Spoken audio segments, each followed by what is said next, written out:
I know many of you enjoy listening to these videos as you fall asleep. So before you drift off, I'd love for you to leave a comment letting me know where in the world you're tuning in from. And if you're enjoying the story, don't forget to like and subscribe. All right, now let's get comfortable, relax, and dive into tonight's case. Story 1, Day 8 in the search for missing University of Florida. Student Christian Aguilar.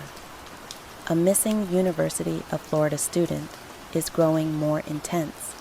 At least 100 people have joined the search party. Here is Christian Aguilar. Authorities say the missing 18-year-old University of Florida student was last spotted at a Best Buy in Gainesville. 18-year-old Christian Aguilar was a freshman at the University of Florida. He was a talented young man and obtained a scholarship to the university, studying biomedical engineering. His brother described him as quiet and shy and said it took him a while to open up to people, but when he did, he was incredibly funny and charming with lots of charisma. While at university and living in Gainesville, he and his longtime friend, Erica Freeman, who'd been known since school, became an item. From this point on, the pair were joined at the hip. Carlos, Christian's father, said he had never seen his son so happy as when he was dating her. Erica described them as soulmates and believed that one day they would get married. September 20th, 2012 would seemingly start as any other day. As usual, as soon as Erica finished her classes, she sent Christian a text message to arrange a meetup. At this point, they'd been dating a little while, but their relationship was blossoming and they spent every day together, always quick to respond. When Erica didn't hear back from Christian, she became a little concerned. Telling herself he must have been busy with something, she headed back to her apartment alone. Several hours would pass, however, and despite many calls and texts, Erica still had no idea where he was. She now knew something was wrong and walked to his dorm room to ask his roommate if he had seen him. Hours would pass with no word from Christian. And just after 4 a.m., Erica rang Christian's childhood friend, Pedro Bravo. The boys had gone shopping the day before, but Pedro said they had parted ways in the afternoon, and he hadn't heard from him since. Frantic with worry, she decided to phone Christian's father, Carlos, 300,000 away in Miami, praying he might have heard from his son. But Carlos hadn't either, and knowing his son and how out of character this was, he and Christian's mother, Claudia, immediately set off to Gainesville, Florida. Just before 10 a.m. the next day, September 21st, Erica and Pedro met with Officer Timothy Peake of the University of Florida's Police Department to report Christian as missing. Christian, Erica, and Pedro had all known each other since attending Doral Academy together. Pedro and Erica had been friends since high school, but Pedro and Erica had dated prior to her relationship with Christian. It hadn't worked out, and she had ended the relationship shortly before going to college. Although Pedro had been upset about the breakup, he soon moved to Gainesville himself, and it appeared that the trio from school were back together. Christian and Erica had yet to tell Pedro about their relationship, and were waiting for him to be in a better place mentally before they broke the news. Growing more concerned by the hour, Erica made the police aware that Christian had suffered from depression, and this rang more alarm bells. They wondered if maybe Christian had attempted to hurt himself in some way. So, officers headed out to his apartment. They found absolutely nothing. Not a thing was out of place, and there were no obvious signs of anything being disturbed. Pedro and Erica were both interviewed separately. Pedro said that the previous day he and Christian had left campus in Pedro's car. Christian got his flu shot, and then they had driven to a Best Buy store to buy a CD and grab some lunch. Well, let's go back and visit a couple things that you told me. One, you got a CD from Best Buy when y'all went there. Did he listen to the CD? Did he play it? Did he open it? Yes, he did open it. Did he have a backpack or anything? Yeah, he had a backpack. Yeah. Anything else that you remember that I need to know about where y'all went? What you did? All that kind of stuff.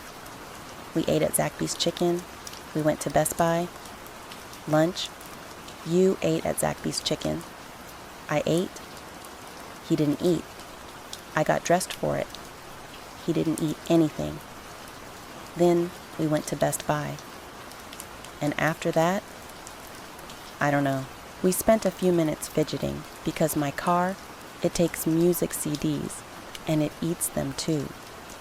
Did he take his CD with him? Yeah, he took his CD. Oh no, out of the car. Yeah, it was all in his backpack. The boys got into a verbal argument in Pedro's car. So, Pedro dropped Christian off on a street and drove home by himself. Feeling guilty about the argument, he attempted to ring him, but to no avail, and he hadn't heard from him since he wasn't answering his phone. We didn't know where he was. Yeah. What happened? Did you get up at 4 a.m, or did you go back to sleep? I got up and tried to go back to sleep, but I couldn't because I felt kind of guilty because I dropped off my brother and I was afraid. Like, what if something happened to him? What if he's lost right now? What if he's trying to get back to his dorm and went the wrong way because he doesn't have any good sense of direction? As well as Erica Carlos, Christian's father rang Pedro too to get the story. She called his parents to let them know what's going on so they know what's happening. And his father calls me and he tells me, like, what happened? Were you last with him? And what happened? All like that? And I'm like, I was last with him, but I got in an argument with him and he wanted to get out of the car. And I'm so sorry. I said, I understand. He was just trying to help me because I've been going for a rough time and I don't know what I'm going to do to myself if I can't get him back. Pedro didn't know Gainesville very well, having only just enrolled in college there, and he couldn't remember the name of the street. So, he tried describing the location as best he could. The area that Pedro appeared to be talking about was quite notorious, known for crime and drugs, and police began to worry that something had happened to him there.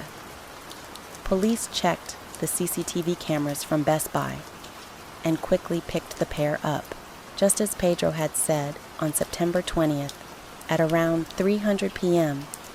Best Buy showed them both drinking coffee, browsing the aisles, and chatting to each other. But after this, there was nothing. Hundreds of cameras from all over the neighborhood that Pedro said he dropped him off and were still being checked. Days worth of footage from local businesses and homes were being gone through with a fine-tooth comb, and Christian wasn't on a single one of them. Christian's family, volunteers, and multiple police departments in Florida were now searching for the missing freshman. One camera from a local car wash did pick up someone of interest, but it wasn't Christian, as they had hoped. It was Pedro. Pedro had told police that he left Christian on the side of the road and driven straight home, but a camera from outside a car wash picked him up, power washing his car at 2 a.m.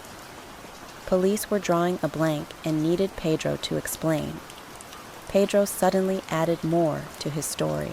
Despite Erica and Christian thinking they had kept their relationship a secret, Pedro told the police that he had recently found out that the pair were dating, and this had resulted in a fight that had become physical. After finding out that his ex-girlfriend and good friend were now dating, it had upset him. Pedro said that he hit Christian in the face, causing his nose to bleed all over the car.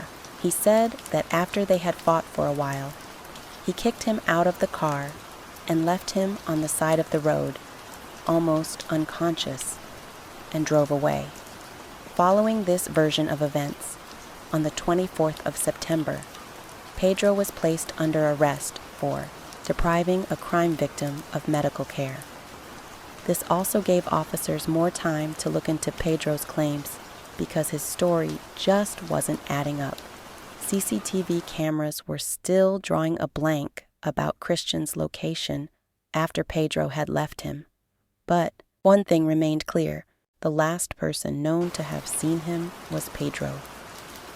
Alongside the blood in his car and the footage of him washing his vehicle at 2 a.m., police were looking at Pedro for more answers. Officers obtained a warrant to search his apartment. What they found truly shocked them.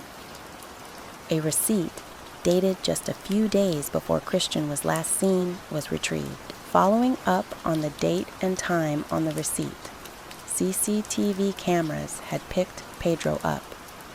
He was seen buying a shovel, duct tape, and sleeping pills.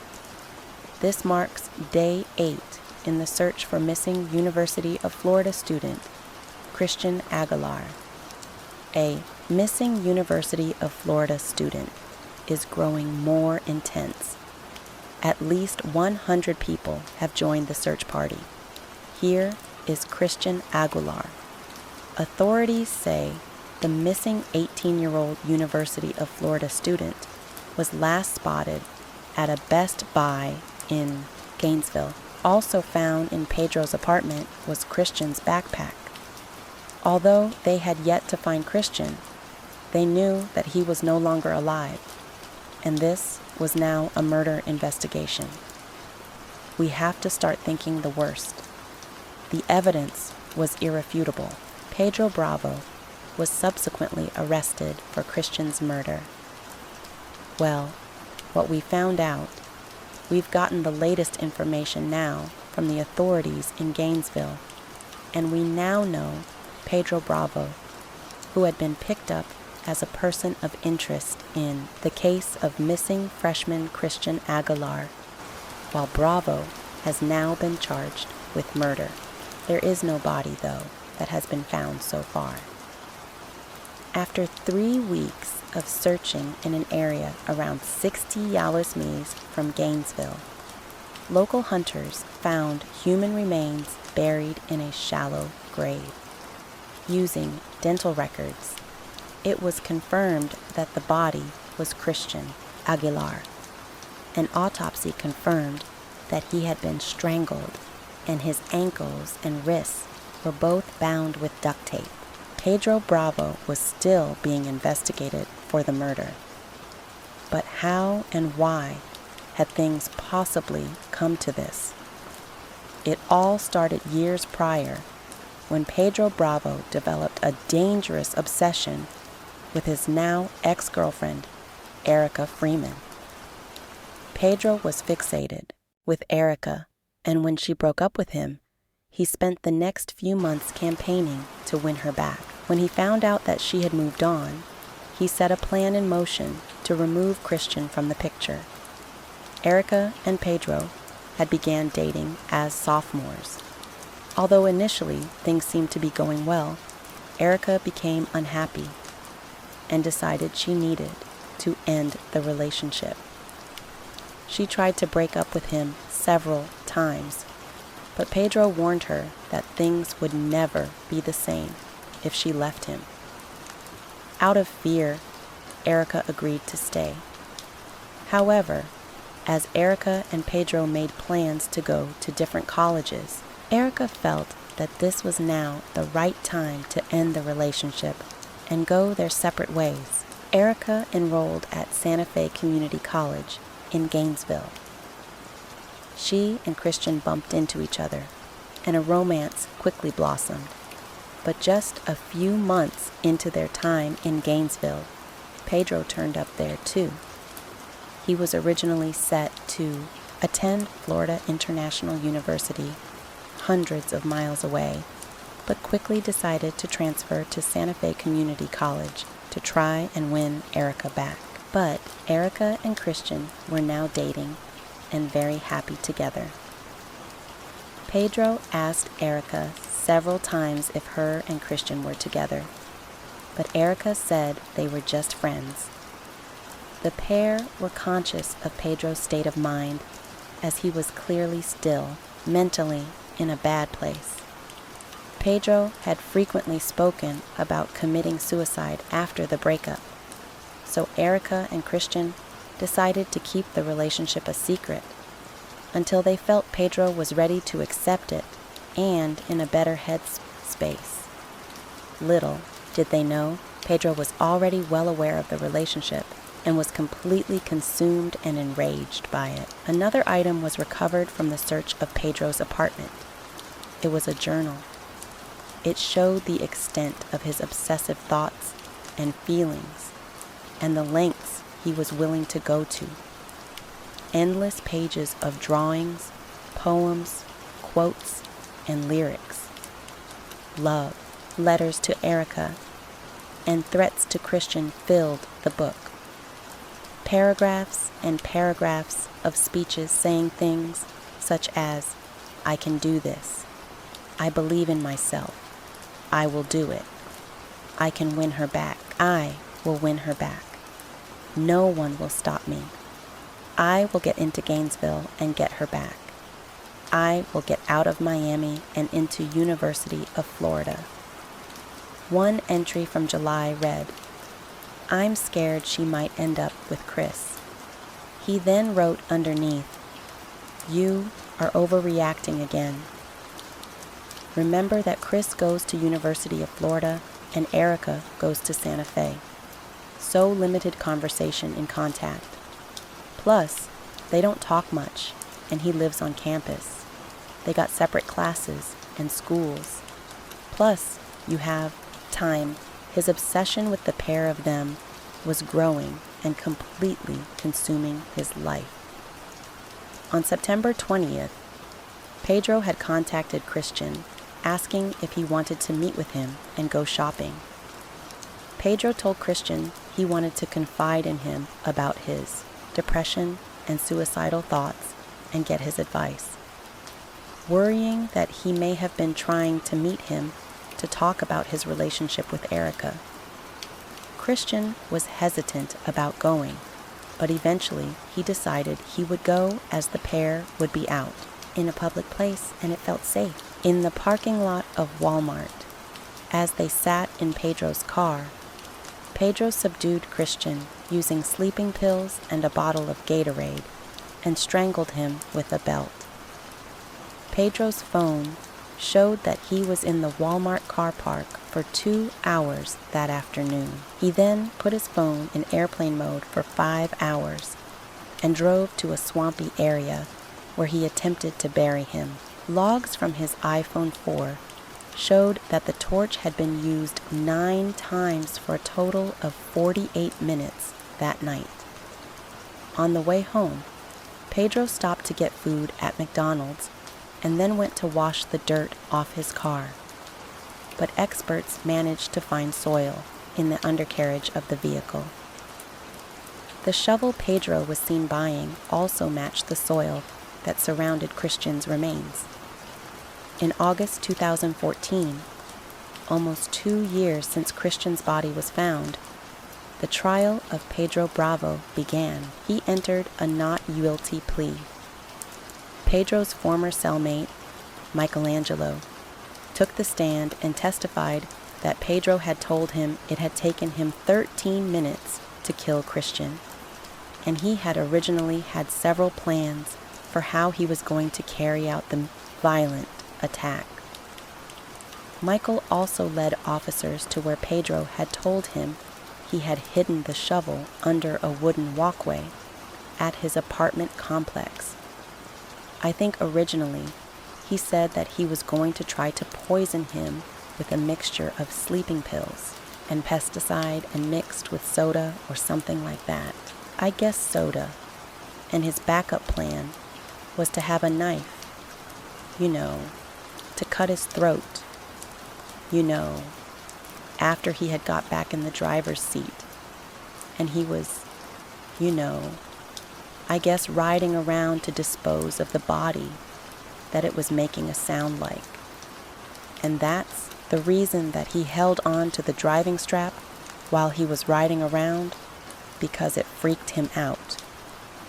He said at one point, Pedro panicked as he almost got caught by a security guard driving past the vehicle as he was strangling Christian.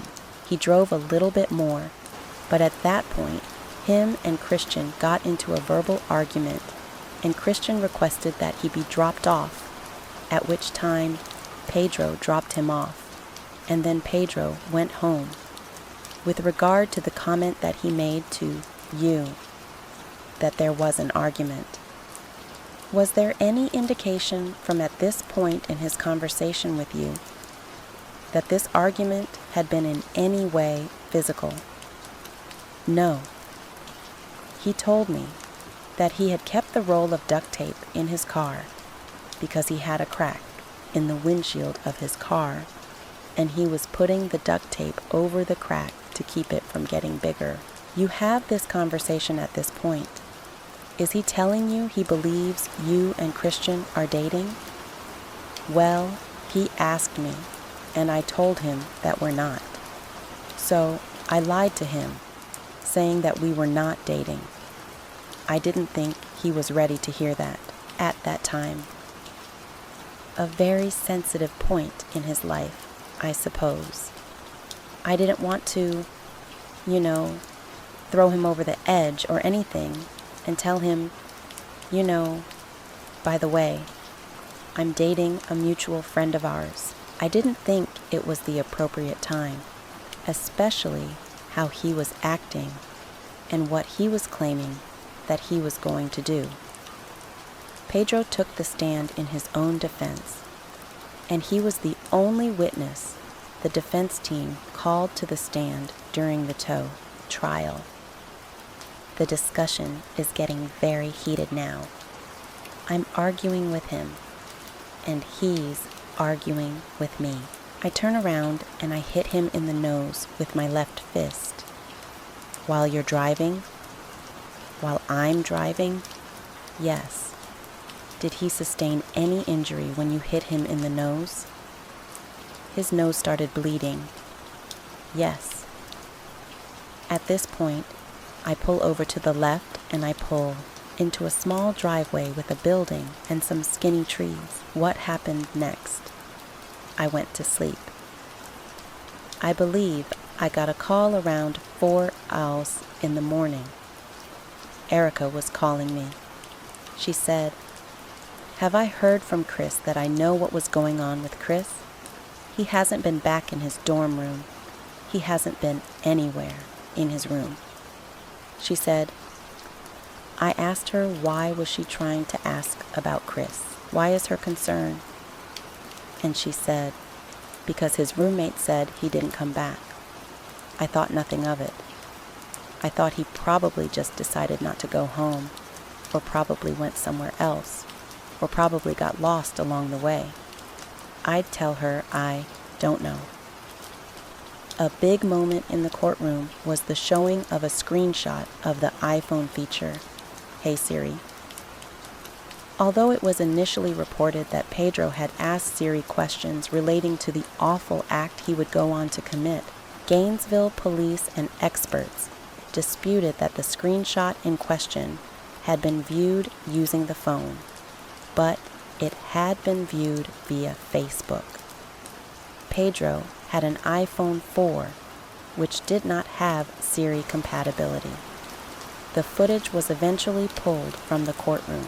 The defense team argued that although Pedro had a physical altercation with Christian and was wrong to leave him at the side of the road, he most definitely didn't kill him. Pedro had said that the duct tape was being used to seal a crack in the window of his car, and the shovel was bought with the intention of him killing himself and digging his own grave. Pedro claimed he tried to kill himself after his fight with Christian by drinking a concoction of painkillers and pesticide. He quickly threw up and said he took it as a sign from God that it wasn't his time to go. But the case against Pedro was too strong. DNA and forensic evidence, CCTV footage, his journal, and a pattern of very disturbing and obsessive behavior meant that the jury took just 3 hours to deliberate. The jury finds as follows as the defendant, Pedro Andres Bravo, in this case.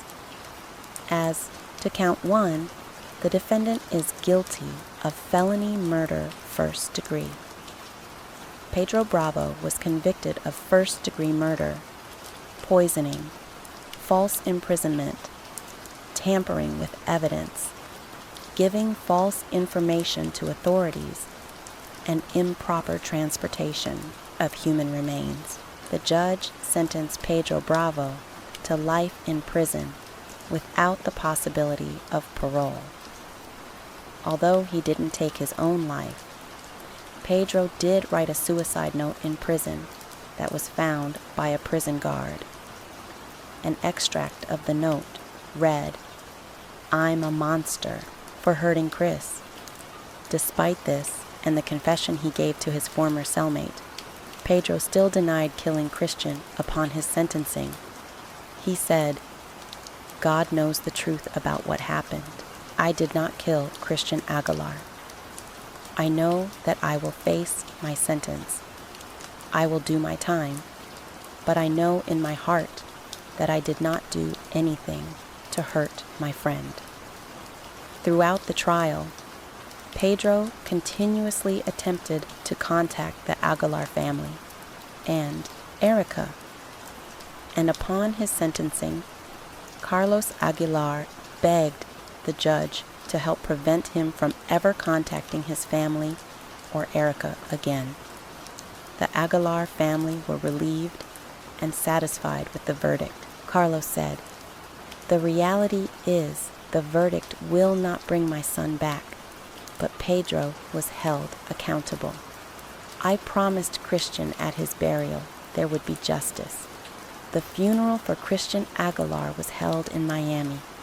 It was open to the public and packed out. A kind and loving young man with a life full of such promise was cut so dreadfully short." Erica Freeman said of Christian, "He was such a good person, so kind and so compassionate. I always feel like when I describe him, I'm never describing him enough. You had to meet him." Story 2. He's described as a white man in his 20s or 30s, between about 5.9 and 6 foot.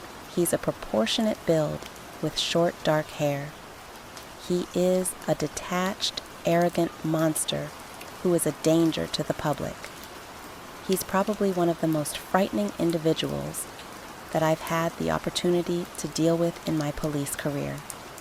Sally and Bowman was born to parents Linda and Paul on September 11, 1987, and enjoyed a close and tight-knit relationship with her family. She was happy-go-lucky, incredibly friendly, and had a huge heart. She was also very mature for her age and wanted to work hard to support herself. So, she made the big step to move out of the family home and live by herself in a rented room. Although she had moved out in her late teens, she still made sure to see her family as often as she could, and she would never go too long without meeting up with them. Bright and bubbly, performing was a huge passion for Sally, and she was accepted into the Brit School for Performing Arts. The prestigious school boasts among its alumni actor Tom Holland and singers Adele and Amy Winehouse. For Sally Ann, getting into the selective and distinguished school was an incredible achievement and one more step towards her dreams. She also had a successful modeling career and took every opportunity that came her way. On the 24th of September, 2005, 18-year-old Sally and was staying at her mother's house. She spent the day relaxing, and then her sister Nicole rang and asked if she wanted to go out in the evening to celebrate the birthday of Nicole's best friend. At around 6 p.m., Sally and got ready and headed off. As she left, her mother told her she loved her and Sally and said she loved her back and walked off down the driveway. She met up with her sister and friends and headed to one of their favorite spots in the center of town. She was caught on CCTV in the bar, laughing, dancing, and enjoying her girls' night out. As the night started to wind down, she left with sister Nicole and walked out into Cuddon Town Center. Not long after, she began talking to her ex-boyfriend, Louis Broston, on the phone. They had ended their relationship only a few weeks before, and Sally Ann desperately wanted to see him. She got a taxi from her sister's back into Cuddon, where Louis met her in his car. He picked her up at around 2:20 a.m. and drove her to her house in Benham Crescent, where she was renting a room. With the breakup being only a matter of weeks ago, emotions were still very raw, and soon into their journey. The pair started arguing in the car. The argument went on until around 4:15 a.m., and Sally and then got out of the car and Louis drove off. A witness said they were woken by the sound of a garbled noise ending with a scream. The witness then got out of bed and looked out of their window, but couldn't see anything. The air was still, and there was no other noise coming from the street. They returned to the window about 5 minutes later and kept their lights off. They saw a man walking down the street, but with no other noise and no one else around. They left the window and went back to bed. At around 6:30 a.m. that morning, a neighbor went outside and saw what they assumed were the legs of a mannequin protruding from behind a builder's skip. After going over to investigate, they were met with a truly horrific sight. It was the body of Sally Ann Bowman. She was partially clothed, and it was clear that she was deceased. Police quickly arrived on scene and sealed off the area. The murder squad was called in, and an investigation swiftly got underway. This would become the largest investigation London had ever seen. Linda Bowman heard knocking at her front door. She said she assumed it was Sally, and she had been locked out. As she opened the door, she was met with 3 police officers who asked her if she was Linda Bowman and if she knew Sally, and she explained that Sally Ann was her youngest daughter. The officer then told her the devastating news. Her beloved child had been found stabbed to death. she said. I just remember screaming, absolutely screaming. I just couldn't believe it. My whole world fell apart. Police then had to break the news to her sister Michelle. Michelle said, I remember something leaving me that day, and it's never, ever come back. Within a few hours of the investigation being launched, her sister and mother were faced with a terrible ordeal of formally identifying her body. Michelle said, I remember going into and for a split second, I thought it wasn't her because her hair was dark, and I just moved forward and saw her little button nose and her freckles, and that was it. Her devastated mother said she fell apart upon seeing Salian's body, and Michelle was crying. Please wake her up, Mom. Please wake her up. 2 days after Sally Ann had been found, her family made the incredibly difficult decision to find out more from the police. Stuart Cundy went to Linda's house with other officers to talk the family through it. What happened in the few minutes following Sally and getting out of Lewis Wiss's vehicle remains unclear. But what investigators were able to piece together was that Sally Ann was standing alone in the driveway of her house, less than 10 meters from the safety of her front door, when she was caught off guard in a frenzied and violent attack. During the attack, Sally Ann Bowman was stabbed at least 7 times, with 3 of the stab wounds being so strong they passed through her body. There was also evidence to suggest that she had been sexually assaulted post-mortem. She had also been bitten several times, which had left DNA evidence. The peace and tranquility of this quiet suburban street had been shattered, and a sadistic, violent killer was now on the run. Her ex-boyfriend Lewis was quickly identified as a suspect, as he and Sally and had fought the night she was killed, and he had been one of the last people to see her alive. This was soon made a focus of the investigation.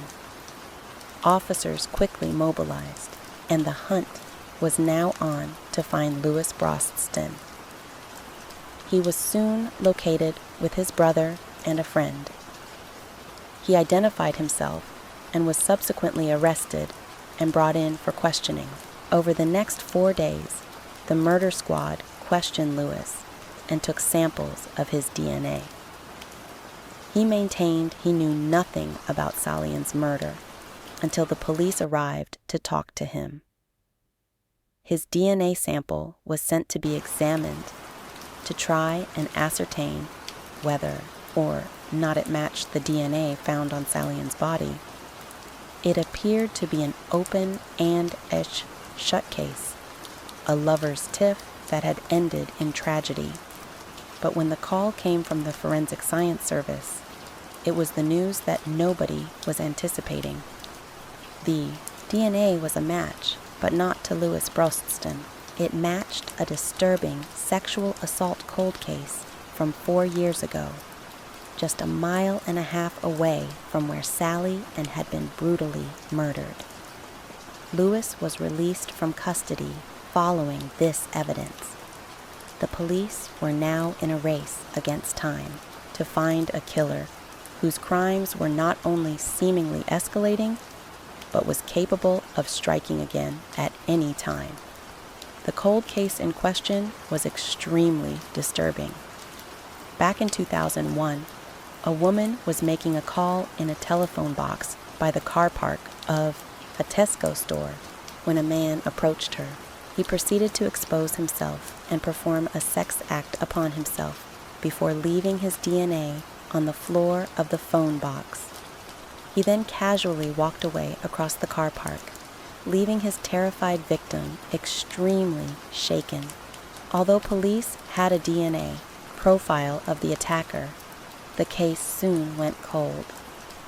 Officers who were now working on Sally Ann's case were faced with a horrifying question. If this person had attacked someone in 2001 and then murdered a young woman 4 years later, what had he done in the years in between? And how many more victims were there? And since he had now committed a brutal and frenzied murder, where and when would he strike next? It wasn't long before the worst fears of officers were realized. Less than an hour before Sally Ann Bowman was murdered on her doorstep, another woman had been attacked in nearby Sandstead Road. The woman in question had been standing on the street on her mobile phone when a man came up behind her. All he said was, "I'm sorry," before proceeding to hit her. Officers were convinced that had the offender not been disturbed by a taxi coming down Sandstead Road, the attack would have escalated. Before running away, he grabbed the victim's mobile phone. Several days after this announcement, Dee responded just as they'd hoped. She contacted Greg Smith again and asked him if he knew anyone that would be willing to take the rap and say they killed Abraham Shakespeare. When Greg told the police about this conversation, they instructed him to call her straight back with a fake story about a relative who was about to undertake a 20-year sentence for drug charges, and that he might be someone to talk to. Dee hastily agreed to talk to him, and the meeting was set for January 21st, 2010. But, of course, there was no relative, and the man Dee was actually meeting was an undercover police officer called Mike. Dee told Mike that she did in fact feel Abraham was dead, but if he was, she had nothing to do with it. Mike said he needed more details if he was going to take the rap for a crime he didn't commit. He wanted to know where Abraham was, what the murder weapon had been, and where this had all happened. Dee said she would see what she could find out and offered him $50,000 to falsely admit to the crime. Dee met with Greg Smith again. She handed him a .38 caliber pistol. It was registered in her name and was the gun that was allegedly used in the murder. She then drove Greg out to a house in Plant City. It was a house that she had purchased with Abraham's money, and Day's boyfriend Chuckers, Nikki, was living in it. She walked over to a concrete slab outside and indicated this was where Abraham's body had been buried. She had bought a cattle trough with her and said they needed to pour kerosene into it to burn Abraham's remains. She joked that Greg should bring marshmallows along for when he did this. Greg went straight to the police, and less than a day later, a team of officers were at the property digging it up. Our deputies gathered information recently that led us to believe that Abraham Shakespeare may very well be buried on this property. After 48 hours of excavation, police finally found the remains of Abraham Shakespeare. He had been buried almost 9 foot deep under a 30-foot by 30-foot concrete slab. It was determined that he had been shot twice in the chest. He was missing his shoes, and any bits of metal from his jacket and jeans had been cut out or removed. Following this discovery, Dee phoned investigators herself and said she wanted to come in and talk to them. Still denying any wrongdoing, Dee said she was finally ready to tell them exactly what had happened. She claimed that the killer's name was Ronald, and he told her where Abraham was buried. "No, I'm not the one that shot him. I wouldn't hurt him." "Then who did?" "Dee, tell us. You were able to contact Ronald, and Ronald told you right where that body was at." "Really?" but you can't get a hold of Ronald. But you got a hold of Ronald then. Come on, it's over. I told him I had to meet him back later to make sure. Dee, there's no wrong. She said that Abraham had been involved in a big drug deal gone wrong, and that she had watched him get shot while drug dealers cleared out a safe of money. She claimed they decided to leave her alive so that she could continue to give them money down the line. I guarantee Ronald has killed him. I just know it, because the man threatened to kill my son. I don't even know Ronald's last name, but Ronald was a character that she had fabricated while talking to Greg Smith while she was unknowingly under surveillance and being recorded. She had seemingly forgotten her own lies. Investigators didn't believe a word and asked Day to leave the station. Over the next few hours, the Polk and Hillsborough County authorities worked hard to secure an arrest warrant. Alongside all the witnesses that could attest to being bribed and lied to by Dee, analysis of phone records added further weight to their case. When police had looked into Day's phone data, it confirmed what they were already suspicious of. Whenever she and Abraham would text each other, both phones would ping off of the same cell phone tower, indicating that she had his phone. On January 28, 2010, James Moore, Day's ex-husband, was interviewed. He said that Dee had called him in the first 2 weeks of April 2009, asking him if he could dig a hole in her yard. She said she needed the hole to bury trash in. He claimed he dug the hole and left the property, only to return 2 hours later when Dee said she needed him to fill the hole back up. He said it was too dark by this point to see anything that was inside, but he covered it up at her request. From this, the cell phone record analysis, and the fact that no one had seen or heard from him since April, it is believed that Dee Moore killed Abraham Shakespeare on the 6th or 7th of April 2009. While the police were working hard on the case, Dee was working hard on clearing her name and telling anyone that would listen she had nothing to do with the murder of Abraham Shakespeare. Dee changed her story so many times she couldn't keep up with her own lies and lost track of the countless versions of events she had told.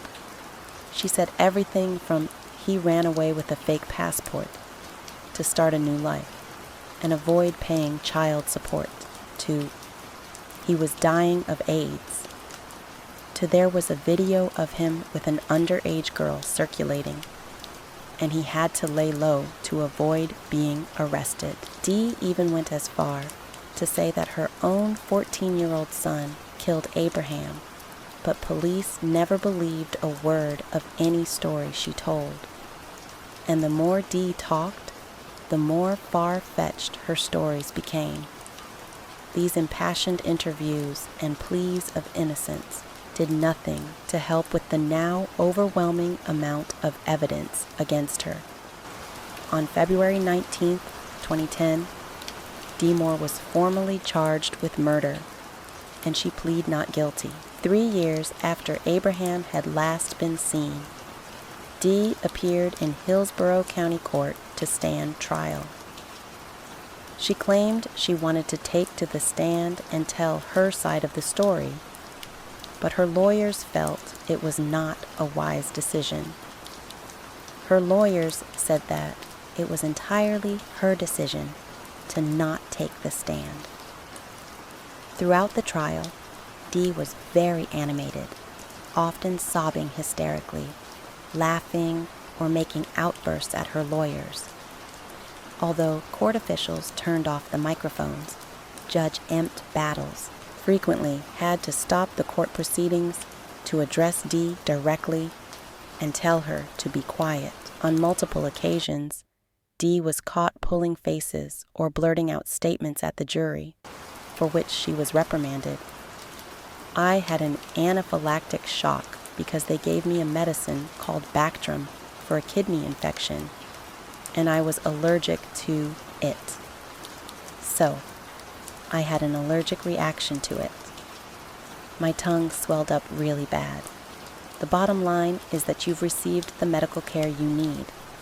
And in fact, Dr. Weaver is going out of her way, which is appropriate to come here and make sure that she's going to spend a few minutes with you. Make sure everything's okay. The call was still connected, and the person on the other end of the line had heard everything.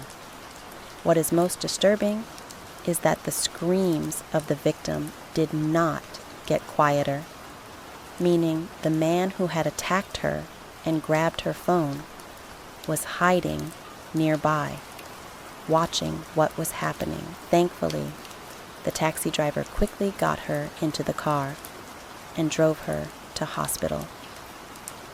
The victim was able to provide a detailed description of the man who had assaulted her. And from this, the police were able to issue an e-fit of the man they were looking for. Police believe this was the same man who less than 60 minutes later would go on to murder Sally and Bowman. He's described as a white man in his 20s or 30s, between about 5'9" and 6 foot. He's a proportionate build with short, dark hair. The EIT was widely circulated, which led to many calls from the public. Despite the publicity of the EIT, and many desperate to help the break officers desperately needed in the case didn't come, the murder squad regrouped and returned to the DNA sample that had been found on Sally and Bowman's body. They knew this profile held the key to unlocking the case and catching the man responsible for this disturbing crime spree. Investigators strongly suspected that the killer was local to the area and knew it well. Based on this, police decided to conduct a DNA screening of the area. The task before them was huge. They had 6,000 addresses to go through, and every single one would need to disclose how many men lived at the property or were staying there the night Sally and Bowman was murdered. There were 4,000 men in the South Cordon area that fit the description. They knew the chance of the killer coming forward and offering his DNA was next to none, but they hoped that maybe a relative, such as a brother or father, might come forward, thus providing that crucial link. Despite the initial promise of the DNA testing center, 6 months after the murder, the investigation was slowing down and officers were running out of options. The people of South Cordon were living in fear. Not knowing where the killer would strike next left them terrified. As the investigation was starting to stall, in March 2006, officers decided to change strategy and go back to the effort of the man who had attacked a woman less than an hour before Sally and was killed. The police were sure that this was the same man who had savagely murdered Sally and Bowman. They decided to release another EIT of the man who had attacked the woman in the phone box for years earlier. The man with the same DNA as Sally's killer. The victim from the phone box didn't complete an e-fit in the initial investigation from 2001, and officers were hopeful she would be able to add more to their investigation. Along with the release of the new EIT after consulting with Sally's family, officers decided it was important for the public to understand the horrific nature of the murder and the level of violence that had been used, and so they held a press conference. People needed to know just how dangerous this man was. Over new leads would come in following this press conference. they too would go nowhere. However, it wasn't long before the police finally got the break they were looking for. 20 miles away in Sauli, a man was in a pub watching the World Cup final between England and Trinidad and Tobago. He had had a significant amount of alcohol and began arguing with another man there. The argument spilled out onto the street, and CCTV caught the scuffle on camera. After the man shoved the other to the floor, a nearby police officer intervened, broke up the fight, and the man was arrested. He was soon identified as 35-year-old Mark Dixie and was taken in for questioning. His demeanor during the interview was strange. He was described as very tearful and incredibly emotional, despite the relatively minor nature of the offense. As is custom, his fingerprints and DNA were taken, and he was released on police bail. 12 days later, the news that everyone on the murder squad had been hoping for finally arrived. They had had a hit with the DNA from Sally Ann's body. It was a confirmed match for Mark Dixie. The police now had to find Dixie before another woman was attacked. Worryingly, he wasn't in the country. He had fled to the capital city of the Netherlands, Amsterdam, to avoid the manhunt. After 3 months there, he had an argument with his landlord, and so returned to the United Kingdom. He went back to his job as a pub chef.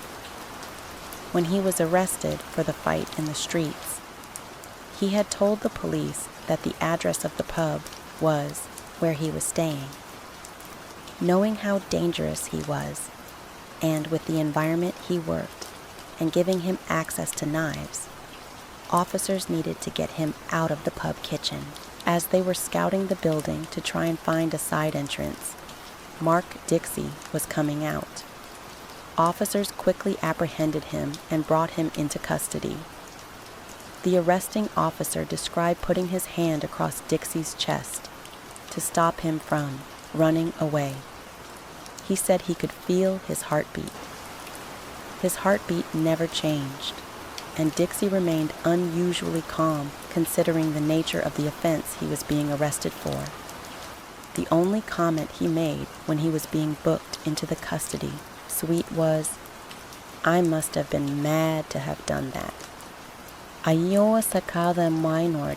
The following day, Mark Dixie was charged with the murder of Sally and Bowman. He remained silent as the charge sheet was read out. The family liaison officer, Graham Bannatyne, called Linda at around 9:00 p.m.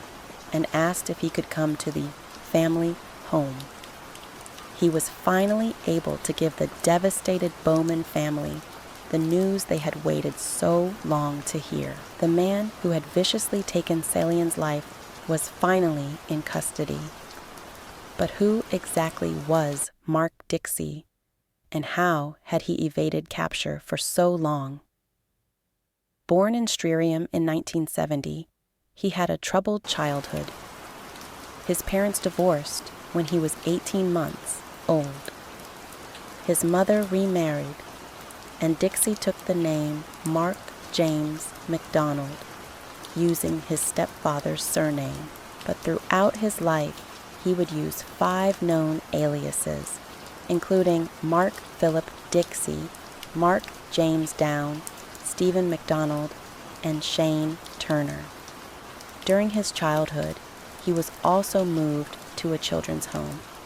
He soon developed a long rap sheet with his crimes taking place before it was mandatory to take a DNA sample upon arrest. In 1986, he robbed a woman at knife point in Stockwell, and he was sentenced to 6 weeks in prison. A year later, he was convicted of robbery, and in 1988, he received a 2-year sentence for indecent assault and assault, occasioning actual bodily harm. In 1989, he was convicted again of indecent exposure and received a sentence of 80 hours community service. Another conviction came in 1990 after he assaulted a police officer. To the horror of investigators, this criminal activity was not limited to the UK. In 1993, Dixie moved to Australia, but soon ran into trouble there. He overstayed his visa, and the crime spree started again. In 1998, a 19-year-old Thai student was alone in her house in Perth when she heard noises coming from her kitchen. After going to investigate, she came face to face with Mark Dixie, who was wearing a stocking pulled over his head. He was also armed with a knife. She was stabbed 7 times and subsequently lost consciousness. He then proceeded to sexually assault her before stealing items from her house and fleeing. Thankfully, she survived the horrifying ordeal. The crimes didn't stop there. On New Year's Day in 1999, Dixie had spotted a young woman running along the road near Bunbury, a few hours south of Perth. He stopped his car ahead in the road before taking off his clothes and hiding in a bush. He then jumped out at the woman and asked her to perform a sex act. He received a fine of $750 3 days later, and in April of 1999, he was deported from Australia. Following the formal charge for Sally Ann's murder, the work for investigators was just beginning. Over the next 18 months, the police painstakingly pieced together Dixie's movements to try and explain how and why he had murdered 18-year-old Sally Ann. They needed the case to be watertight. They spoke to friends and those who knew him and learned that he had been out on the 24th of September, celebrating his birthday, the same night he had killed Sally Ann. He went out with friends to a pub on Brighton Road, only a few hundred yards from where Sally Ann had lived on Blenheim Crescent. Birthdays were very important to Dixie, and previous partners said he always expected something significant on his birthday. That night, his partner hadn't gone out with him while in the pub. He called her, and when he returned to the table, his friends said he was like a completely different person. He was withdrawn, subdued, and clearly angry, and spent the rest of the evening drinking in excess and taking more drugs. When the pub closed, he and 2 female friends left for Endale Road, where he was going to stay with them.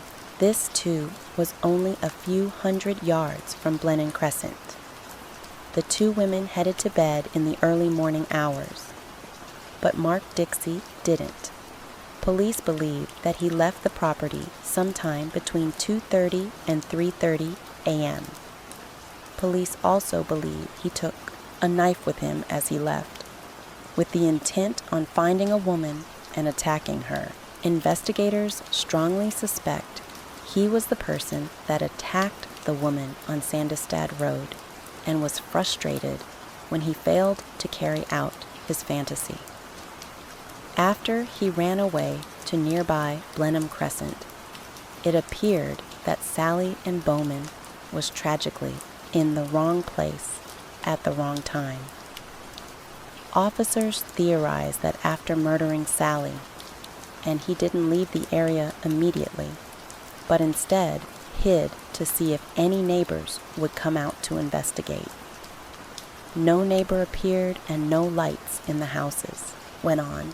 One other option has to do with a type of leg restraint that is essentially a bar on the leg. Ms. Moore, I've cautioned you throughout these proceedings that any gestures, facial expressions, audible comments showing approval or disapproval are not acceptable. I think I'm guilty by sitting there looking down at you. Ma'am, I'm going to explain for the last time. We are not going to bandandy about these things. I'm telling you not to do it. Witness after witness came forward.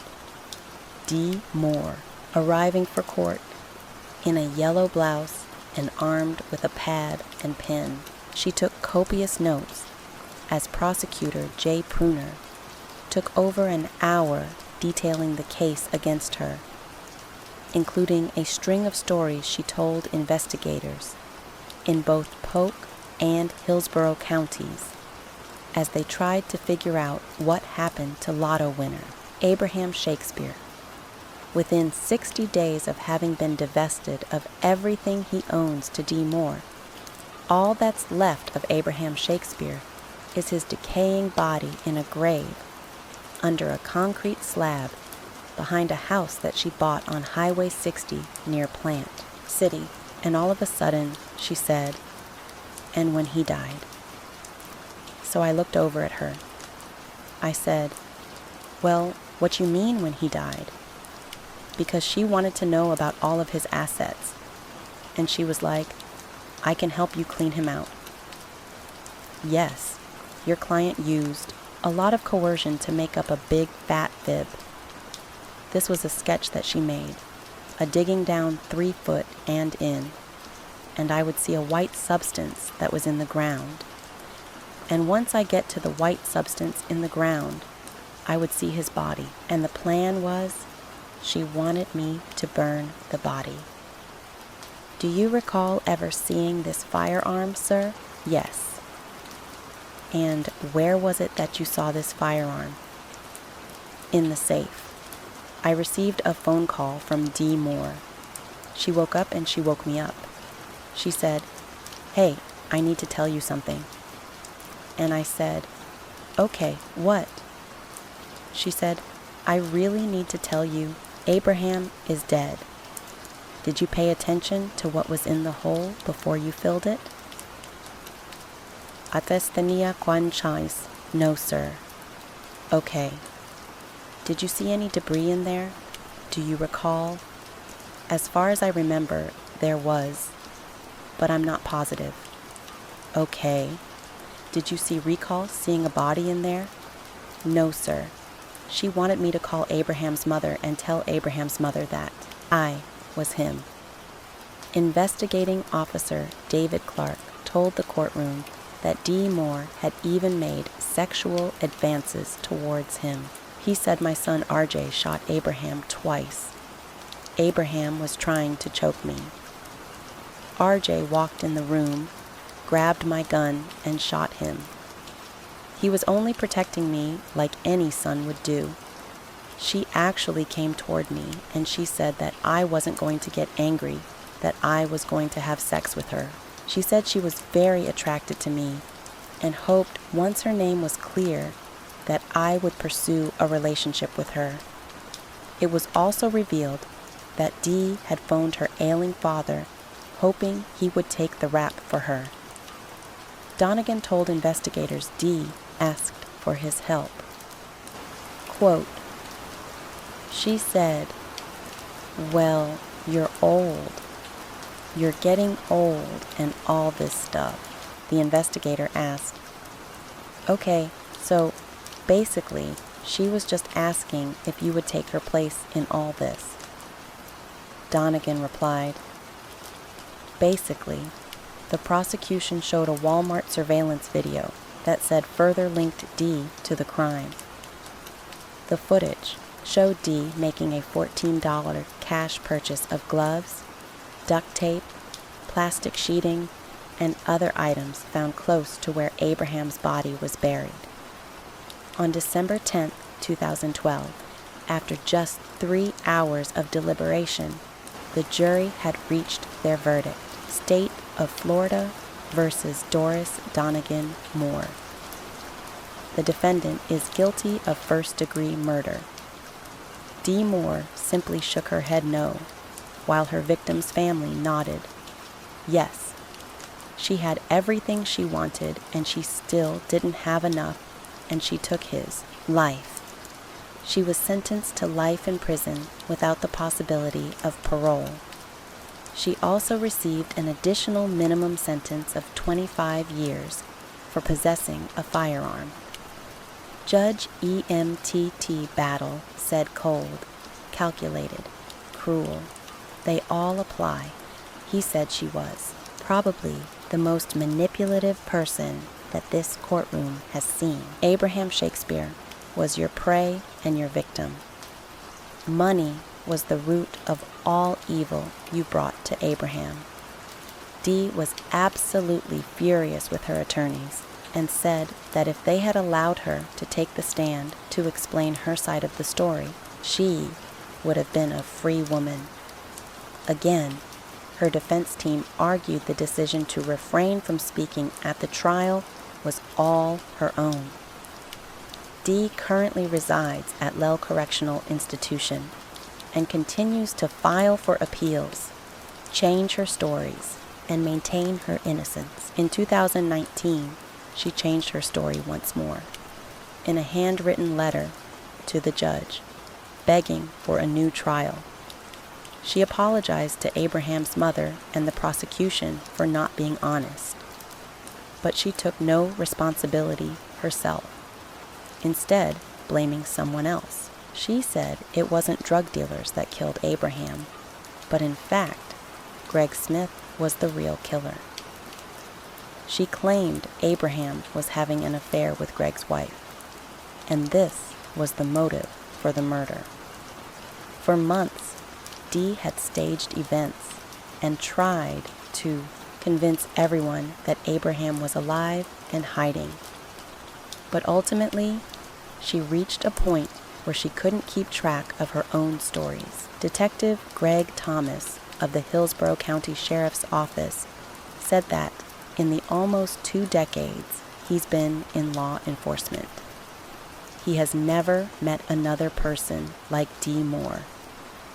Since being in prison, she has spoken out in many interviews, all the while protesting her innocence and giving different stories.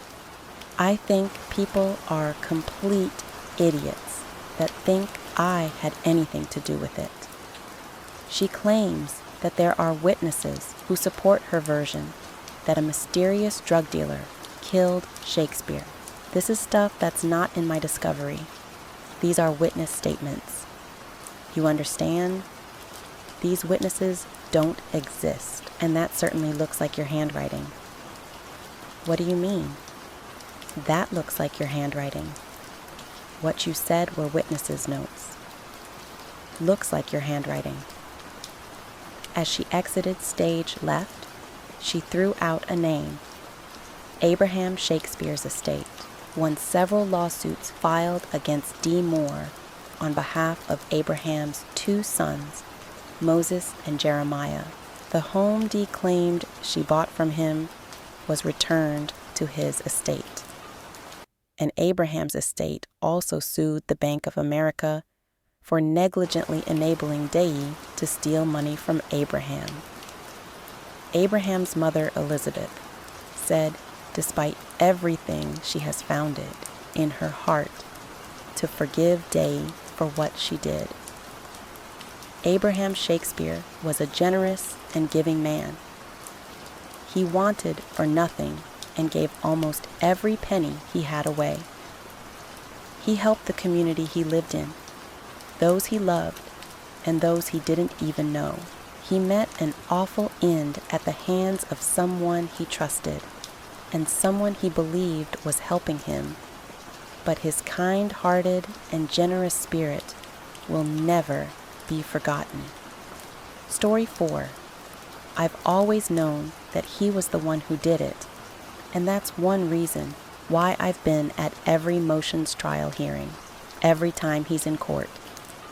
I want my face there because I want him to see me, because I want him to know that I know. 20-year-old Morgan Dana Harrington was born in Charlottesville, Virginia, bright and intelligent, loving art and music. She had dreams of becoming a teacher. She completed high school early at the top of her class and was given early admission into Virginia Tech to major in education. Morgan was described as a homeward, and although she was now a university, she made sure to see her family once a week and talk to her parents every day on the phone. On October 17, 2009, 20-year-old Morgan and 3 of her friends drove to the John Paul Jones Arena at the University of Virginia to watch one of her favorite bands in concert, Metallica. Morgan couldn't wait for the concert, having had the tickets pinned to her refrigerator for the last 6 months. One of her friends drove the group there in Morgan's car, and during the warm-up act, Morgan told her friend she was going to the bathroom. 20 minutes later, and with Metallica about to start, her friends called her at 8:48 p.m. to see where she was. Morgan said she had been locked out of the arena due to its no re-entry policy.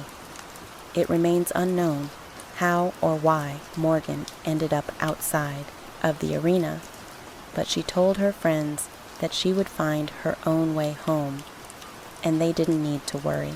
Morgan had no cash on her, having left it all with her friends, and her car keys were also with the group inside.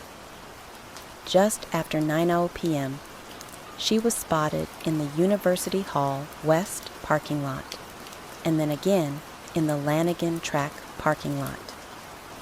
Several of the witnesses saw her at around 9:30 p.m. walking on C.P. Peakley Street Bridge with her thumb sticking out, seemingly trying to seek a lift. People that saw her noted she seemed disorientated and freezing cold with an abrasion on her chin. After this, there were no other reported sightings of her. The following day, Morgan was supposed to be having her weekly visit with her parents, Dan and Jill. Dan was going to be helping her revise for an upcoming maths exam, but Morgan didn't show up and wasn't responding to messages or calls. Dan and Jill contacted the friends that Morgan had been with the night before.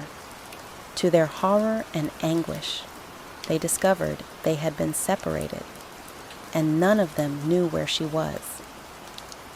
Earlier that morning, at around 7 a.m., a big discovery had been made by a lacrosse player. Morgan's purse was found. It contained her student ID, driver's license, debit card, and hip flask. The area the purse was found in was typically used by taxi drivers waiting to pick up fares during large events. Soon after this, her cell phone, with the battery removed, was also discovered a short walk away.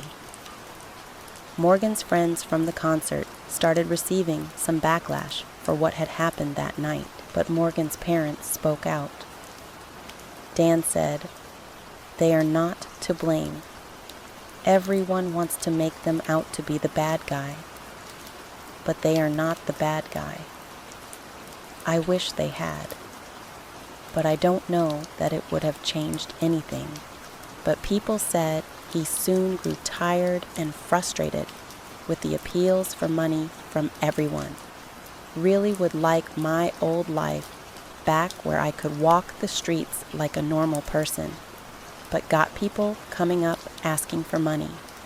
Friends and family, hangers-on, and total strangers would all call and write to him, constantly asking for all manner of financial help. The mother of Abraham's second son, Jeremiah, was a lady named Centuria. She said that even prison inmates sent him letters asking for money. Her brother said that he had spent the morning with Abraham and that his phone had rang 8 times during the half an hour. All of these calls were from people asking for something. In November 2009, Cedric Edom, Abraham's cousin, phoned the Polk County Sheriff's Office to report him as missing. Abraham's friends and family said they hadn't heard anything from him since April 7th, months ago. They wondered if he had perhaps taken his winnings and moved somewhere to start a new life. Others believed he had grown tired of people entering his life purely for the purpose of getting money, and he had stepped away from the public eye to protect himself. The spotlight he had suddenly been thrust into had ultimately taken a toll on him, and this theory didn't seem impossible. But Abraham's mother, Elizabeth, said he would never have left without telling her. 7 months was a long time to go with no contact, and the police immediately began an investigation. One of the people that had come into his life after his big win was a woman named Dice Donegan Moore, known to everyone as Dee Dee Moore. A lot of people in Abraham's life had mentioned Dee Dee's name as someone that might be able to offer more information. Dee Dee had previously worked as a nursing assistant before moving into the offices of a health care company. As well as this, she had other side businesses she was pursuing. She alleged that she was making around $10,000 a month from selling Nexol prepaid phones, and was also making an extra $30,000 a year by selling Mary Kay products. But Dee Dee was spending the money faster than she was getting it, and she was in debt with credit cards, and on car and house leases too. Dee Dee Moore's relationship with Abraham Shakespeare began when she started talking to Abraham's real estate agent, Barbara, about a new book she was working on. It was a story about rags to riches, and Barbara suggested she meet and talk to Abraham. However, when she met him, Dee Dee said it was clear that he didn't need a book writing on him. He needed someone to help him organize his finances. Although Abraham had been a multimillionaire just several months prior, he actually had little left, as most of it had been given away. Dee Dee wanted to act as a financial advisor to Abraham and help him start a business to his money. The pair set one up in Abraham's name with Dee Dee in control of the funds. Dee Dee began her new business venture by giving herself a cool $1 million, buying several cars, expensive jewelry, and going on a lavish holiday. She said this money was a gift from Abraham as a thank you for helping him. But over the next few months, Abraham's money began to dwindle even more. Hundreds of thousands of dollars were now being shifted around into various accounts, including Dee Dee's business account for her own company, American Medical Professionals. At the end of February 2009, the balance of Abraham Shakespeare LLC Bank of America account stood at just over $44,000.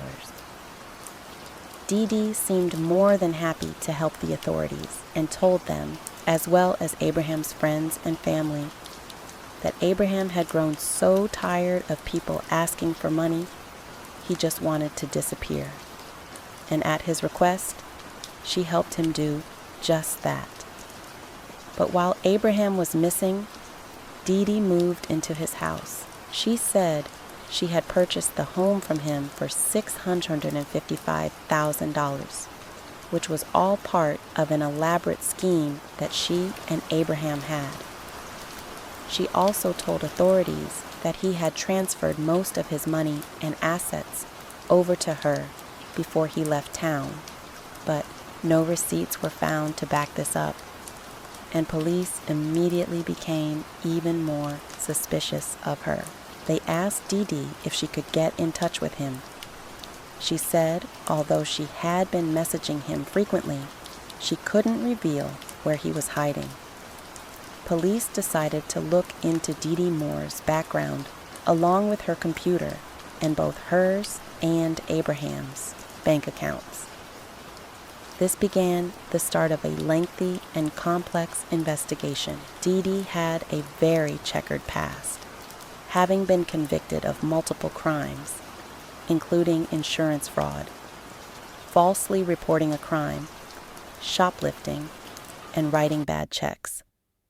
She had once taken out a loan to buy a new Lincoln Navigator, a loan which she soon realized she couldn't make the repayments on.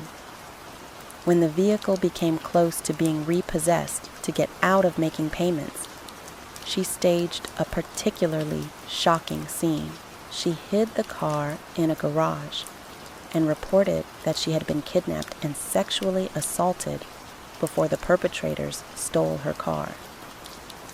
Investigators claimed she had taped her own wrists and threw herself out of a moving vehicle to embellish the story. She even went as far as to take a rape test kit.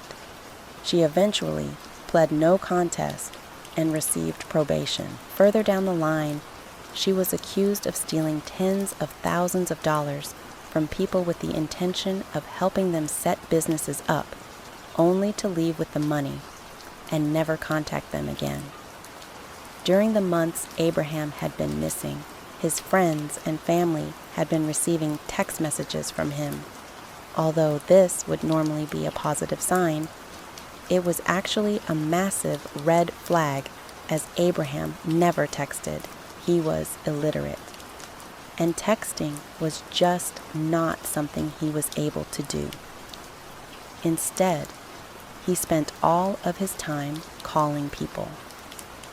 Analysis of Abraham's phone records showed he was taking and making calls consistently throughout each day.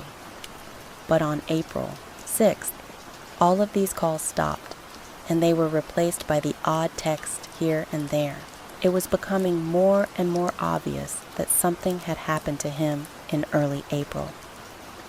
In late December 2009, Di took Abraham's mother, Elizabeth, out to dinner. Dee had recently bought Elizabeth a prepaid phone, and while at the restaurant, Elizabeth received a phone call from a private number. On the end of the line was someone claiming to be her son. She immediately contacted the police, who took less than 24 hours to work out the phone's number and GPS location. When the police tracked it down, it appeared to be set stationary in Lakeland Mall. As soon as the officers pulled into the parking lot, they spotted Dee Dee Moore's car.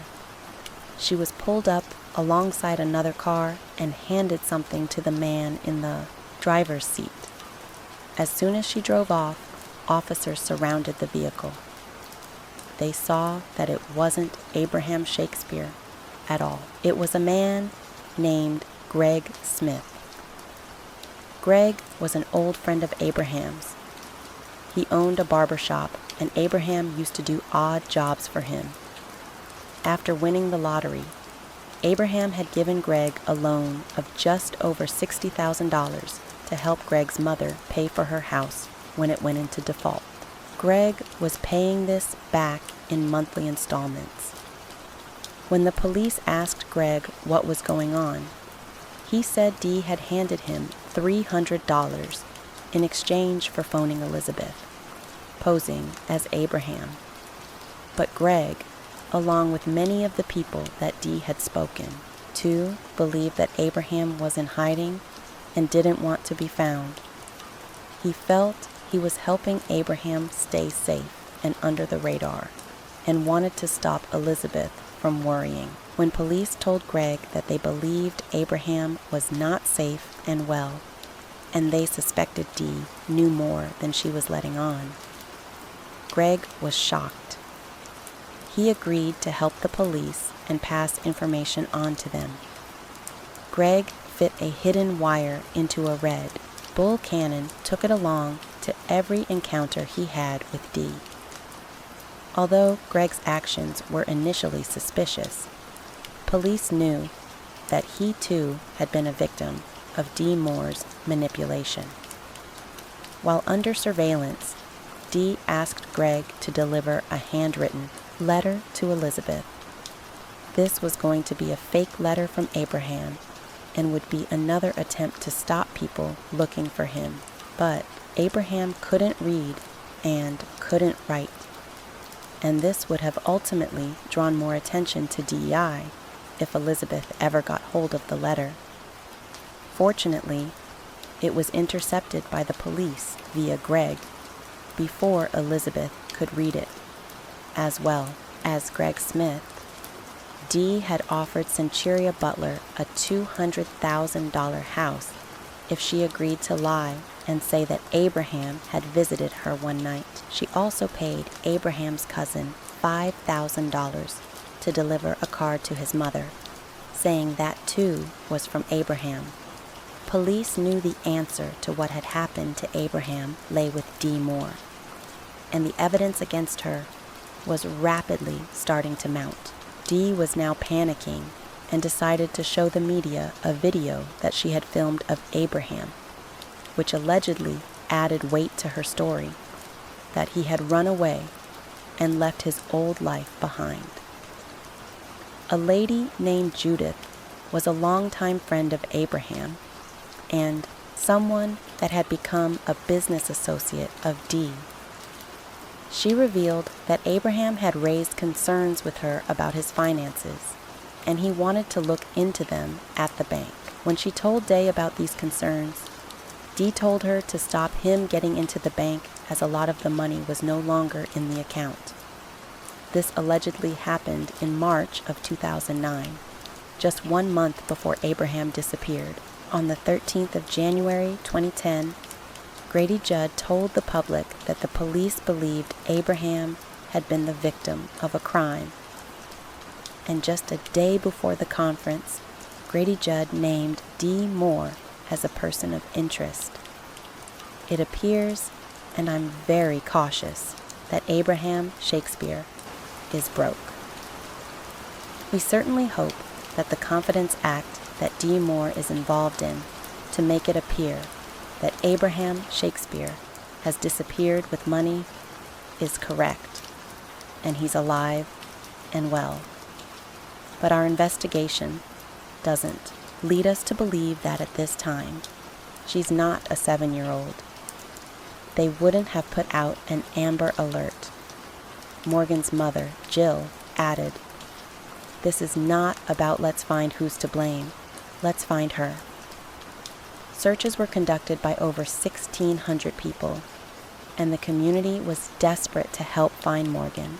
3 weeks after Morgan was last seen on the bridge, a student was returning from class when he found a bloodied t-shirt. It had been discarded in some bushes at the front of his apartment. The apartment was a short walk away from the arena, and the student, knowing that Morgan was missing, reported this finding to the police. Jill and Dan Harrington are sleepless as they search for their daughter, Morgan. Before she left here, she said, "Dad, you're going to be home tomorrow afternoon because when I get back, I need some help preparing for a math exam." I have had many goodbyes. I don't take goodbyes lightly.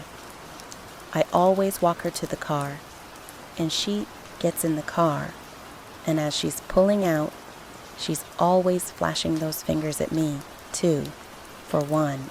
In fact, that was the last thing she said. It was the last thing she said to me when she left, because that's just our little, your little code. I love you too much forever and once more than forever.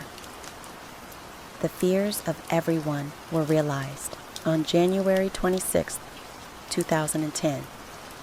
A farmer was passing through his 700 acres of land when he saw some remains that he assumed were those of an animal.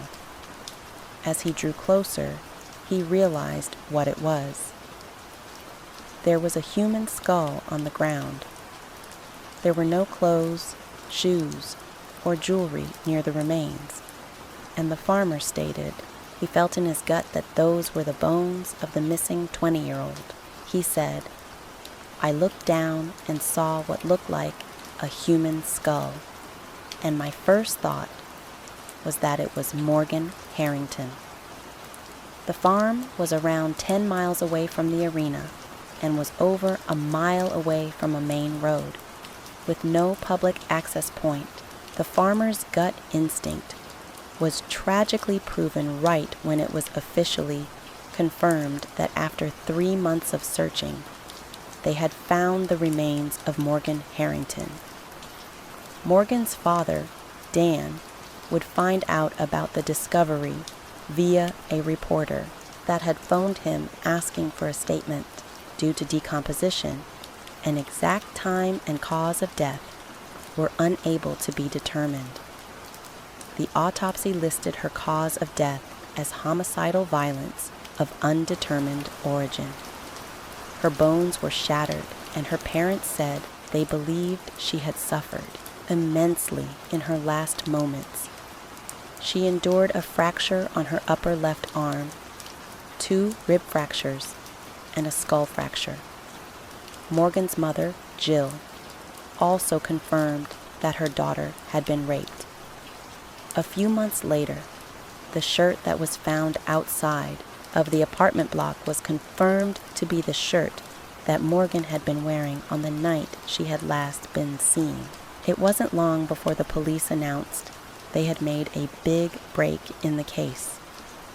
DNA evidence had been recovered from her shirt, and it matched a cold case from 2005. 5 years before Morgan was murdered, a lady identified only as RG had reported to police that she had been horrifically beaten and sexually assaulted. RG was 26 at the time and living in Fairfax. On September 24, 2005, she was walking back from a local grocery store at around 8:30 p.m. When she reached the stairs of her home, someone grabbed her from behind and carried her to a patch of grass at the end of her neighborhood. Her head was then slammed off the ground, and she was punched in the face. The attacker then started to choke and sexually assault her. She cried out for help, but her attacker told her that he would kill her if she screamed again. He said she needed to let him do what he wanted, and then he would let her go. At some point, she lost consciousness, and when she regained it, she saw a car's headlights. The attacker ran away, leaving RG on the ground. The man that got out of the car ran to help RG and then attempted to find the attacker, but to no avail. After the assault, she completed a rape test kit.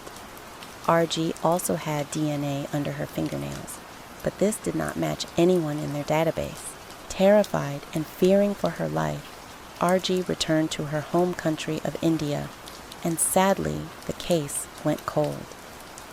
RG said of the attack, "You're thinking this is a bad dream, and this is not happening to you. I was black and blue. My nose was bleeding. I had trouble walking. Everything was hurting." Over the coming year, RG said she spent days unable to get out of bed. You're suffering, so you don't want to get up. You find yourself in this vicious cycle of self-hatred. Following the link between the DNA found on Morgan's t-shirt and under RG's fingernails, police were now able to release a composite sketch of the man behind both attacks. James Hetfield of the band Metallica released a video appealing for any more information. Hi, I'm James of Metallica. Back in 2010, our band offered $50,000 to help catch the person responsible for murdering Morgan Harrington. Since that time, authorities uncovered new evidence linking her killer to a similar assault on a woman in Virginia. If you've seen the person in this sketch or have any information about this case or any others, please contact your local police or submit your information online.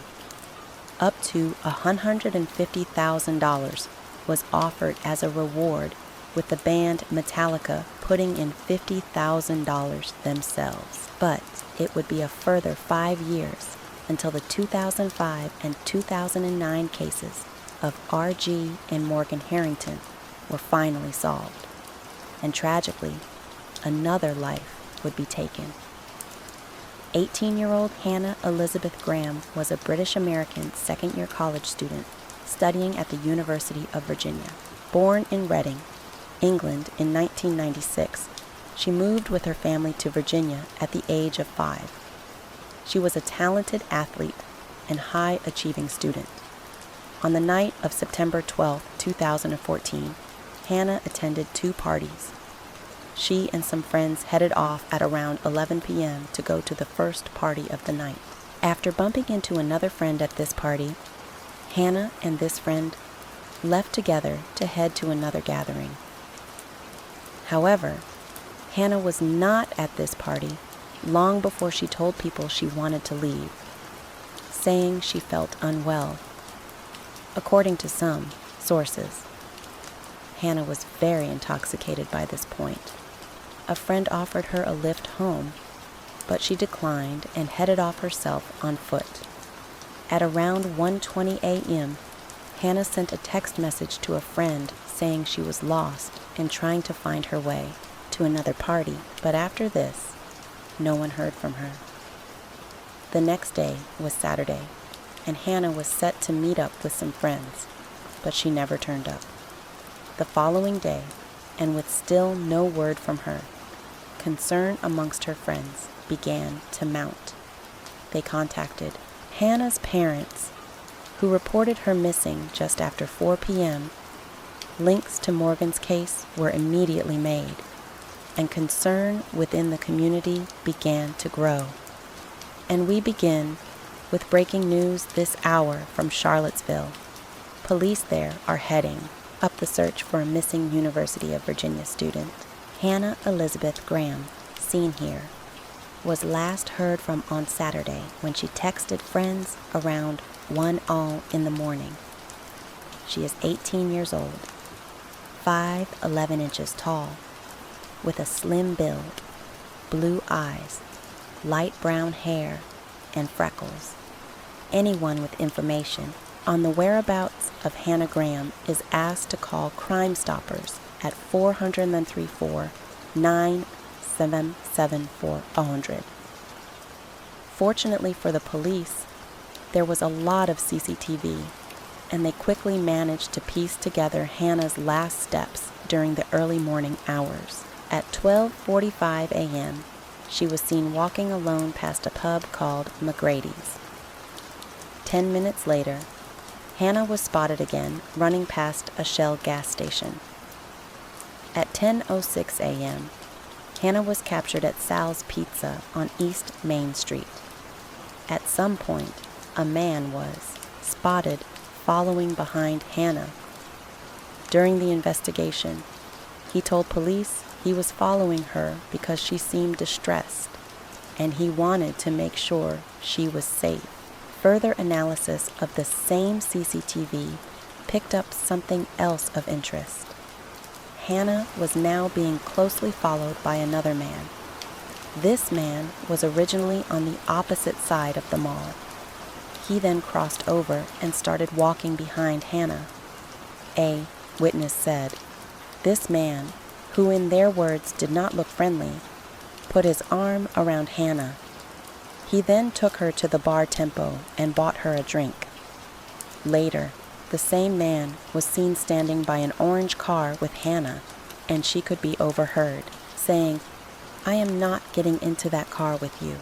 And then, at 1:20 a.m., she sent the text to a friend saying she was lost. The man spotted in the surveillance footage was officially declared a person of interest on September 20th. Morgan Harrington's mother, Jill, knew the pain the Graham family were going through all too well and offered her support. For Hannah, bringing back painful memories for Morgan Harrington's family.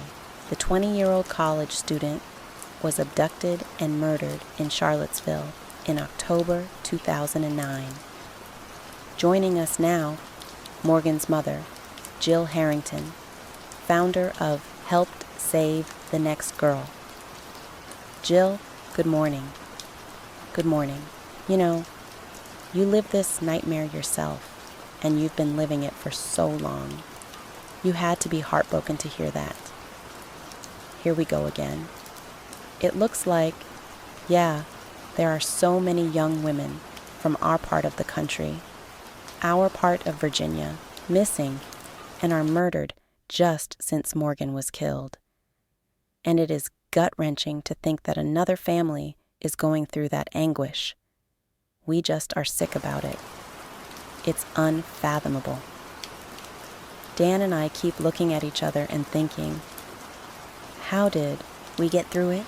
And then we realized we're not through it. You never get through it. It never goes away. I hate to think that Hannah's family has that path ahead of them for the rest of their lives.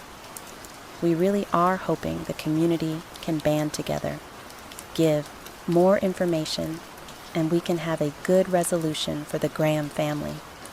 We're praying for that. He didn't know, however, that a witness had heard Sally and scream and was looking out of her bedroom window while keeping her bedroom light off. Police believe the man she saw walking back in the direction where Sally and was found was Mark Dixie. Assuming nobody was watching him, he returned to the body and sexually assaulted her. He then went back to the property he was staying at with his 2 female friends and fell asleep on the sofa. The next morning, he acted as if nothing had happened. During their inquiries, officers reached out to Australian police, saying he was in custody and to check if his DNA matched any of the crimes they had on record. It came back with a match to the attack on the Thai student in Perth in the 1990s. On the 5th of February 2008, Mark Dixie arrived at the Old Bailey Courthouse in London, and his detached and cold demeanor left the courtroom in shock. During the trial, the Thai woman from Perth gave evidence that Dixie had stabbed and raped her in 1998. He has yet to be formally charged with this attack, though a DNA sample from her underwear has been matched to him. Dixie's defense was staggering. He admitted to being the rapist and leaving his DNA on Salian's body. He said he had stumbled across what he thought was a drunk girl lying unconscious and took the opportunity to sexually assault her. He said he was not the man who had taken Salian's life, but that the real killer was still out there.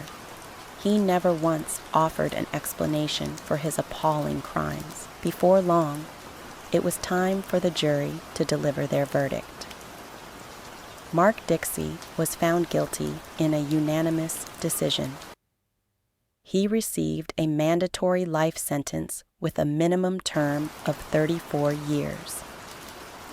This is among one of the longest minimum terms to ever be given to a single murderer. This also means that before he can even be considered for parole, he will be at least 70 years old. He began his sentence at Belmarsh, a Category A prison. A Category A prison is reserved for highly dangerous offenders that pose great risk to the public.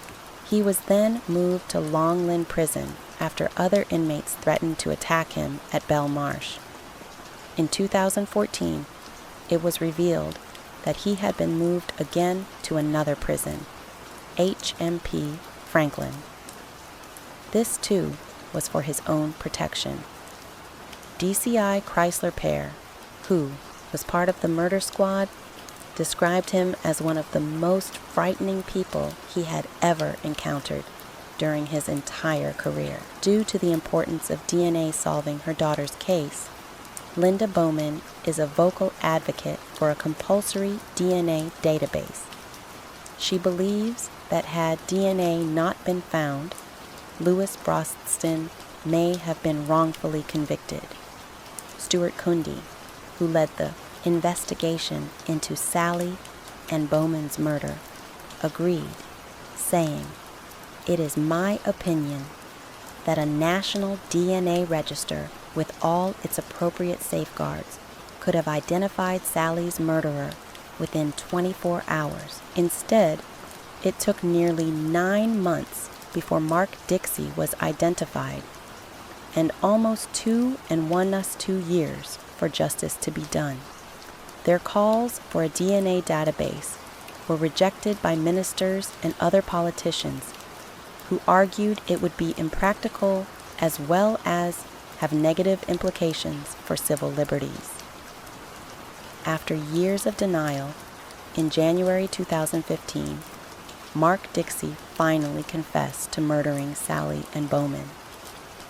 In 2017, Mark Dixie was charged with yet more offenses, and it was revealed that someone had been wrongfully convicted for some of his depraved crimes. In 2003, a Dutch national named Romano van der Dusen was convicted of raping 3 women in the Costa del Sol. He served 12 years in a Spanish prison and was routinely attacked by fellow inmates. Horrifyingly, the real rapist Mark Dixie was a free man. In June 2015, a Dutch newspaper reported that Dixie had confessed to one of the sexual assaults, but not the other 2. Romano van der Dusen was eventually acquitted in 2016 and was present at Southern Crown Court on November 24, 2017, as Mark Dixie was given 2 more life sentences for attacks on 2 other women in Cudden. His crimes went back to when he was just 16 years old. He admitted to raping a woman in the deserted Wandle Road car park in 1987, leaving her bound and gagged as he set her car on fire. According to the judge, he was delighting in her evident fear. He ran away with her credit card details, and later, that night, he called her home phone to taunt and terrify her. He called again the following evening. The victim was so traumatized, she moved to the country to be as isolated as possible. He also confessed to hitting a woman over the head with a chef's iron and then dragging her to an isolated spot on Selden Road in 2002, where he indecently assaulted her. The victim had been leaving messages on her boyfriend's phone as she walked home, but on the last message, she could be heard screaming and dropping the phone. Dixie was only stopped when a concerned neighbor scared him off. He later used the victim's mobile phone that he had taken from the scene to call her boyfriend and brag about what he had done to her. The victim was left with multiple skull fractures. Mark Dixie's cold-hearted and detached manner was evident. He said it could have been worse. When Mark Dixie was convicted of these attacks in 2017, Chris LePere, who had been on the team investigating Sally Ann's murder, said, "I hope today's sentence will bring a small measure of closure to these 2 women." With the advancement in forensic technology, we were able to link Dixie to these offenses and bring him to justice. Although the sentence will never bring their beloved daughter and sister back, the Bowman family were full of admiration for the police, especially their family liaison, Officer Graham Bannatyne, who gave them invaluable support during the investigation. The damage caused by Mark Dixie is immeasurable. Lives have been shattered. Women have lived in fear. An innocent man was wrongfully convicted. and a family are left without their beloved daughter and sister. Michelle, the sister of Sally and Bowman, said, "You get that split second in the morning when you wake up and your life is perfect. Everything's how you want it to be. And then, bang, it's there and it hits you, worrying to close your eyes, not knowing what you're going to see. Not knowing if you're going to see that Sally you remember or that Sally you see from the pictures. And that fear goes through me every night when I go to sleep. The nightmares don't ever stop. There's not anything in this world that will ever make it better, because she will never come back." Story 3. I really would like my old life back where I could walk the streets like a normal person. They're saying that I took a gun, put it up, and killed another human being. No, I'm not the one that shot him. I wouldn't hurt him. Then, who did DD? Tell us. Abraham Lee Shakes. Sucker soft.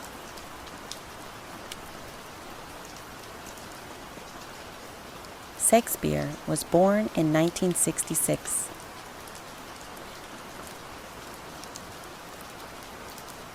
In Florida, he had a difficult start to his life, dropping out of school after the 7th grade and unable to read or write.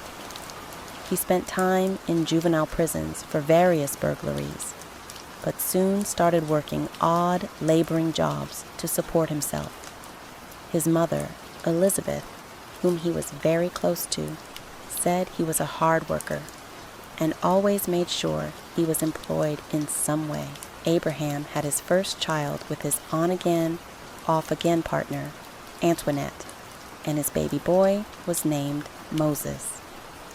Abraham adored Moses, and although he and Antoinette would eventually part ways, Abraham made sure he saw Moses as much as he possibly could. In November 2006, Abraham was working as a truck driver's assistant for a food delivery company. On November 15th, during an overnight delivery trip, he and his colleague, Michael Ford, were making their way to Miami. They made a stop at a local Town Star convenience store in Frost Proof. Michael wanted cigarettes and drinks and asked Abraham if he wanted anything. Abraham asked Michael to buy him 2 lottery tickets. He only had $5 on him and bought 2 for $2 each.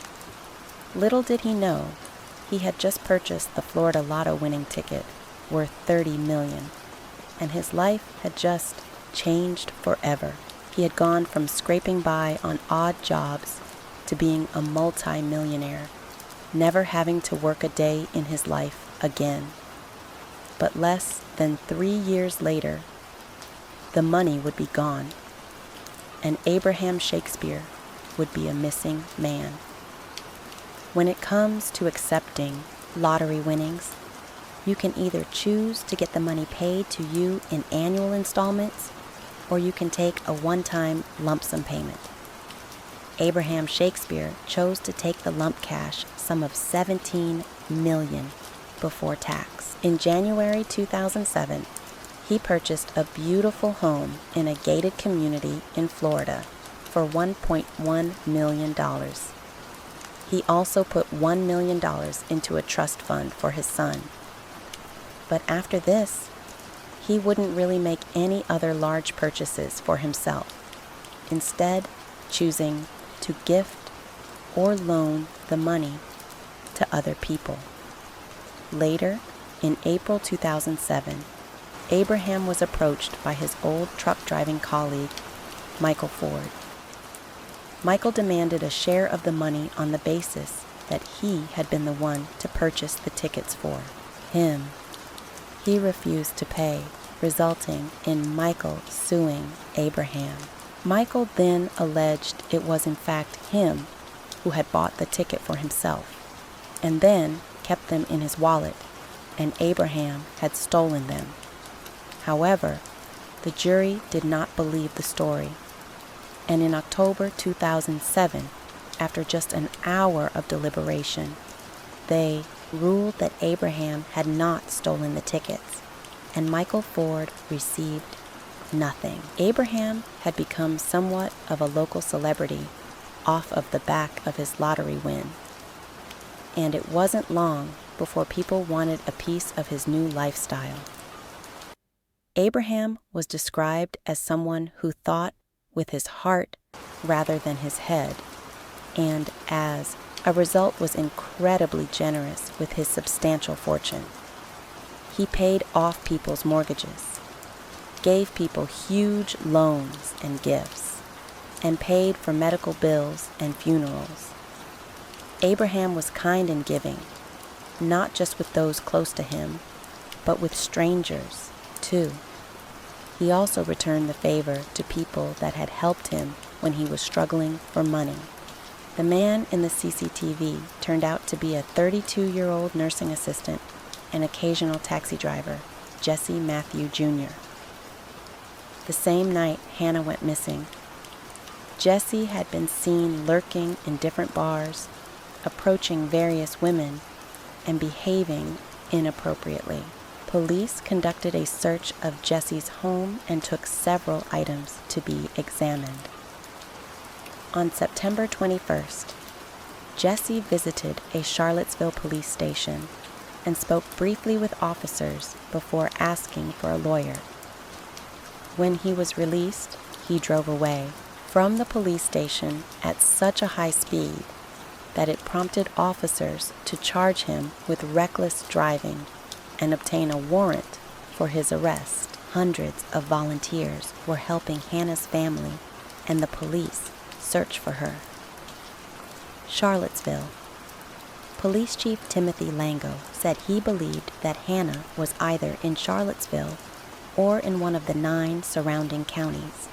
He asked property owners to search for her on their land. On September 22nd, Jesse Matthews' apartment was searched again. Several items and some clothing were taken away for examination. A day later, police had gathered enough evidence to charge Jesse Matthew Jr. with abduction with intent to defile, a charge in Virginia that means kidnapping with the motive of sexual assault. But by this point, Jesse had withdrawn all the money from his bank account and fled.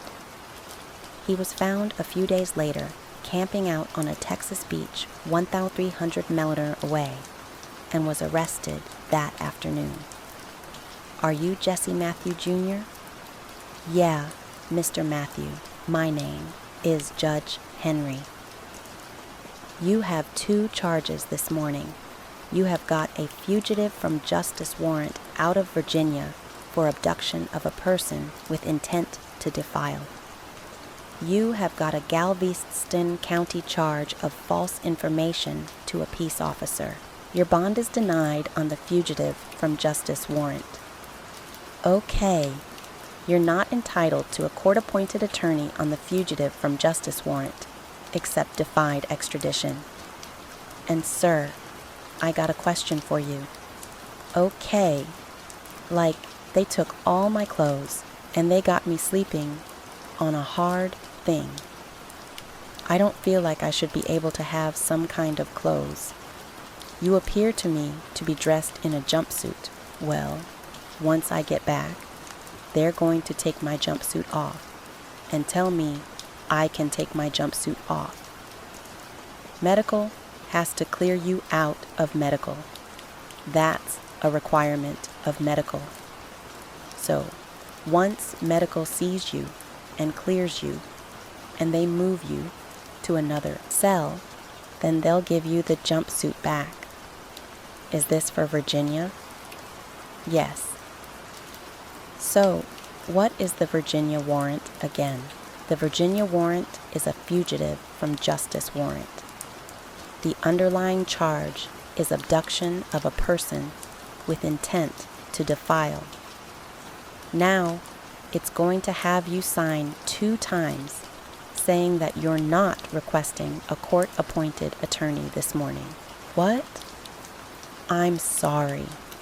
If I sign it, I'm going to ask you to sign either way, either requesting a court-appointed attorney or declining consideration for a court-appointed attorney. If you request one, the only thing that attorney can do for you is challenge the validity of the warrant and fight your extradition back to Virginia. On September 29th, a forensic link was made. Evidence taken from the investigation into Morgan Harrington had been linked to Jesse Matthew. The results from the items taken from Jesse's apartment also revealed Hannah's DNA on a pair of his shorts. Her DNA was also found in his car. Jesse's DNA matched the cold case of RG from back in 2005. Police had finally found the man responsible for almost a decade's worth of horrific crimes. As a student, Jesse had been twice accused of sexual assault at 2 separate colleges he attended. Each occurred within an 11-month period. He left each school immediately after each allegation, and although police did investigate these reports, no criminal case was ever brought against him. I'm Chief Longo, the Charlottesville Police Department. It was some 35 days ago, some 5 weeks, since the 18-year-old University of Virginia student, Hannah Graham, disappeared from our downtown pedestrian mall. Thousands of hours have been spent by literally hundreds of law enforcement and civilian volunteers in an effort to find Hannah. We think perhaps today proved their worth. Sometime before noon today, a search team from the Chesterfield County Sheriff's Department was searching an abandoned property along Old Lynchburg Road in southern Albemarle County when they discovered what appears to be human remains. Tragically, 6 days after this conference, these remains were positively identified as Hannah Graham. It was confirmed that Hannah had died of homicide by an undetermined ideology. Hannah's remains were found just 5 miles from where Morgan Harrington had been discovered. 2 days after Hannah's remains were found, Jesse was indicted on charges of attempted murder, object sexual penetration, and abduction with intent to defile in the Fairfax case of RG from 2005. He pled not guilty.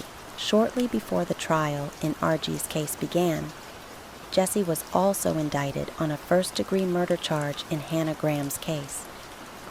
The charge was then increased to a capital murder charge, meaning the death penalty was potentially now on the table. On June 10, 2015, Jesse entered the Alfred plea in regards to the 2005 case of RG and was subsequently convicted of all charges. An Alfred plea means that the defendant still denies any guilt, but they acknowledge that the evidence presented may be strong enough to convict them. 3 months later, Jesse was also formally charged with first-degree murder and abduction with intent to defile in the case of Morgan Harrington.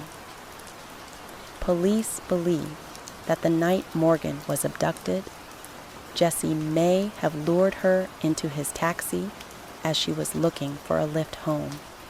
During one of the pre-trial hearings, Morgan's mother, Jill Harrington, walked over to Jesse's mother and held her hand. She said, "It was the right thing to do. I hold no animosity towards his family. They did nothing wrong." In October 2015, at the end of the trial in RG's case, Jesse was sentenced to 3 life terms. This afternoon, prosecutors say that Jesse Matthew Jr. will plead guilty to the murders of Graham and Harrington to avoid the death penalty. Prosecutors said they plan to seek the death penalty if Matthew was convicted in the Graham's case. The trials of Jesse in the cases of Morgan and Hannah would never take place. In March 2016, Jesse struck a plea deal. He pleaded guilty to 2 counts of first-degree murder and 2 counts of abduction with the intent to defile in both cases. This meant he avoided the death penalty, but received 4 life sentences without the chance of parole. Both families said they supported the deal and were grateful they wouldn't have to endure a painful trial. Jesse Matthew Jr. received 7 life sentences in total. It is thought that there are many other victims linked to Jesse Matthew Jr., and that his crime spree was never fully determined and will likely never be known. In May 2019, it was reported that Jesse had been diagnosed with stage 4 colon cancer. He transferred prisons to begin treatment, and both the Harrington and Graham families were notified of the transfer. Help Save the Next Girl is a national nonprofit organization set up by Jill and Dan Harrington. It is committed to being a presence on campuses, in clubs, and in violence prevention forums across the country. It develops relationships with the media and law enforcement to help spread awareness and information about cases. They also provide outreach support to victims' families. John Graham, Hannah's father, said, "Hannah's enduring gift to all of us is that she enabled this wicked man to be apprehended and convicted. She did change the world, but at a terrible price." Story 5. On behalf of New Zealand, I want to apologize to Grace's family. Your daughter should have been safe here, and she wasn't, and I'm sorry for that. Grace Emmy Rose Mullane was born in Essex, England in 1996. Born to parents David and Gillian, she was the youngest of 3 siblings and had 2 older brothers, Michael and Declan. She was sociable, lively, family-orientated, and loved all things creative and artistic.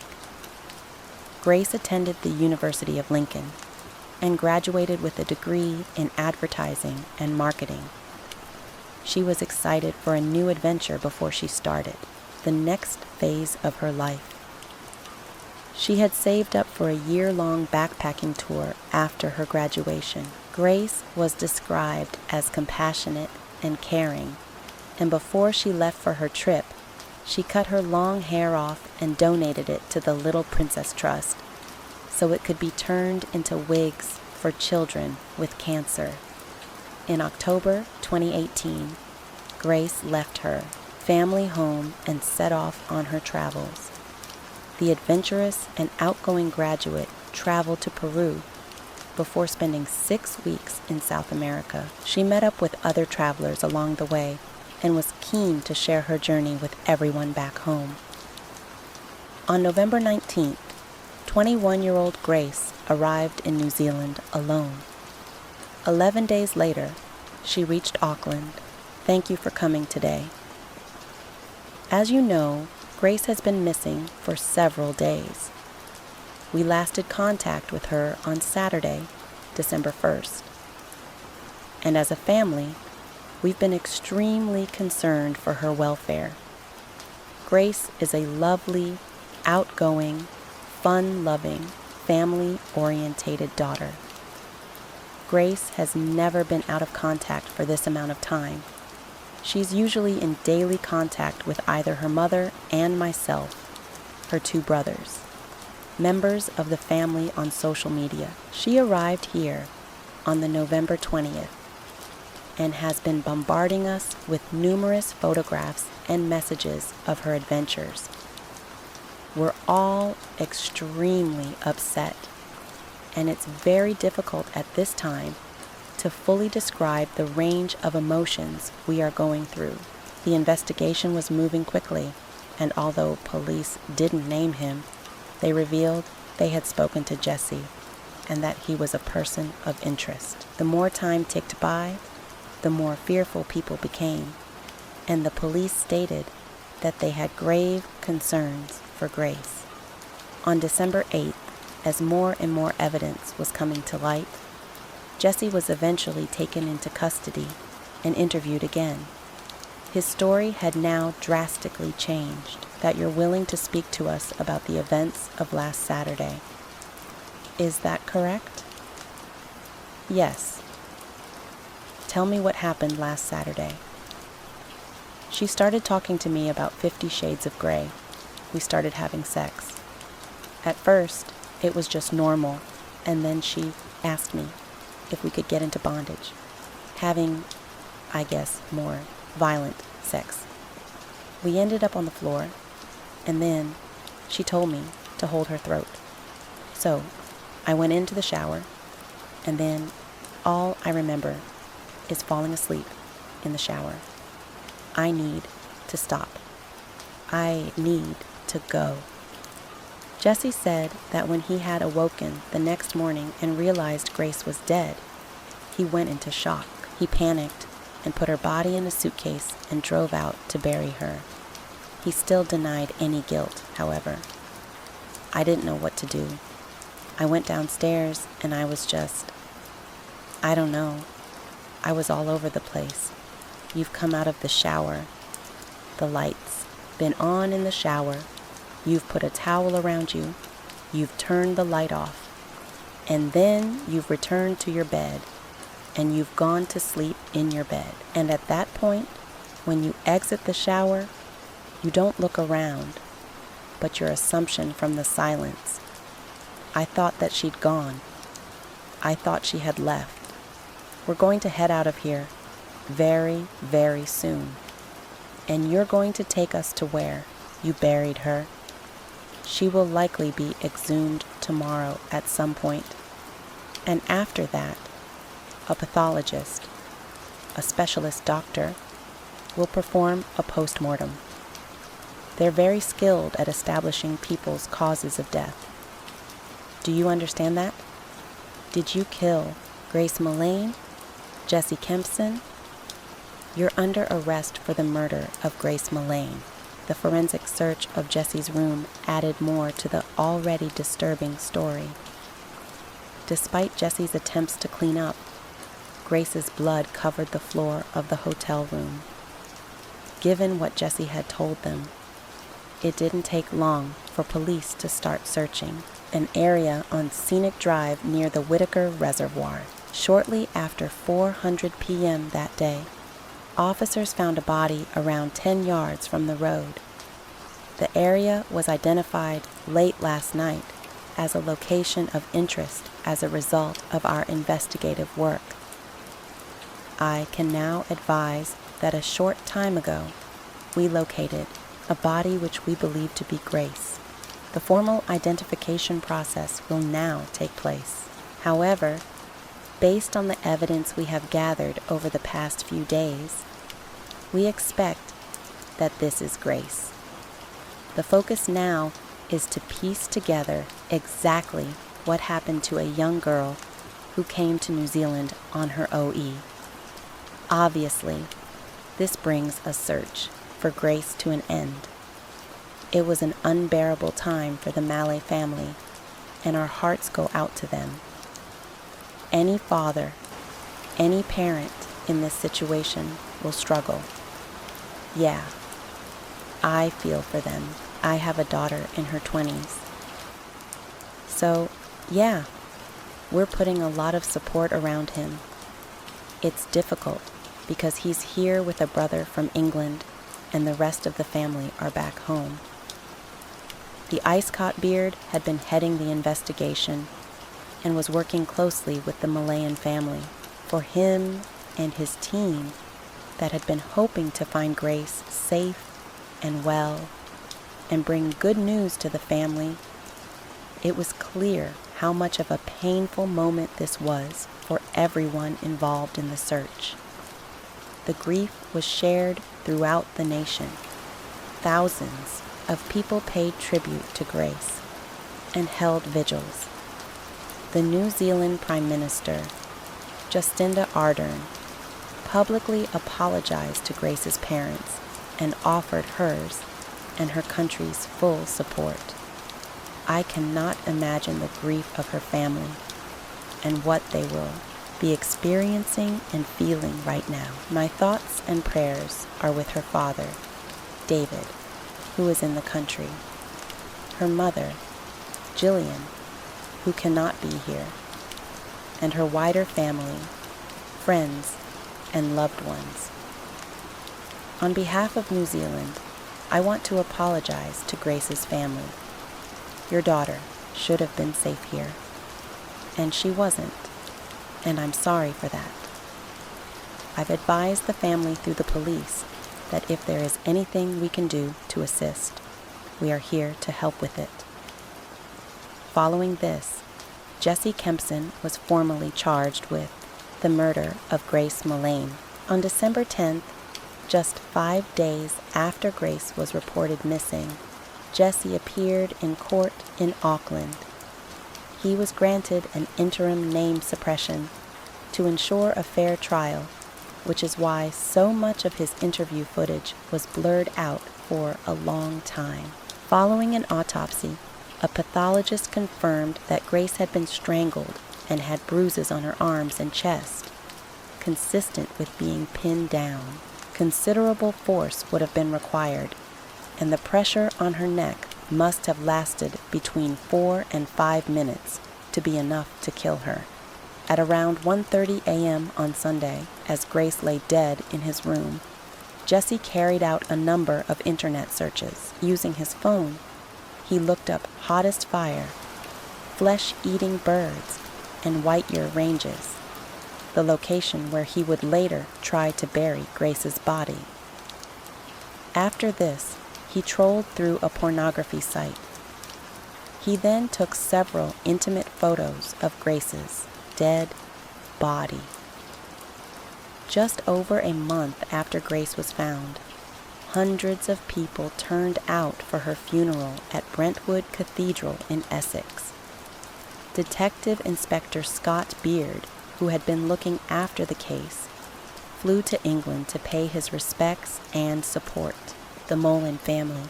6 days after Grace was laid to rest, Jesse appeared in the High Court, and he pleaded not guilty.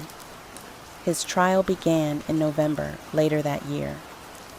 The trial would last just 3 weeks, and for much of it, Jesse remained stony-faced, showing no emotion. He occasionally glanced down at court papers or held his head in his hands. Jesse's defense team argued that although tragic, Grace's death was caused by nothing more than consensual rough sex that had gone horribly wrong.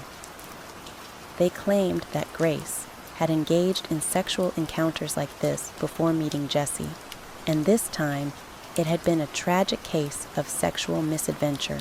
They said that Jesse had simply panicked and attempted to hide Grace's body after he realized the sexual encounter had accidentally taken her life. The defense case is that this is not a murder, and that's still what I say to you now. Nothing has changed. It was an accidental death that took place in the context of sexual activities that, if done incorrectly by inexperienced and or intoxicated people, can go wrong. But the prosecution were already armed with a mountain of strong evidence and witnesses. They argued that Jesse did not panic, and this was not simply something that went wrong. It was very clearly deliberate and intentional.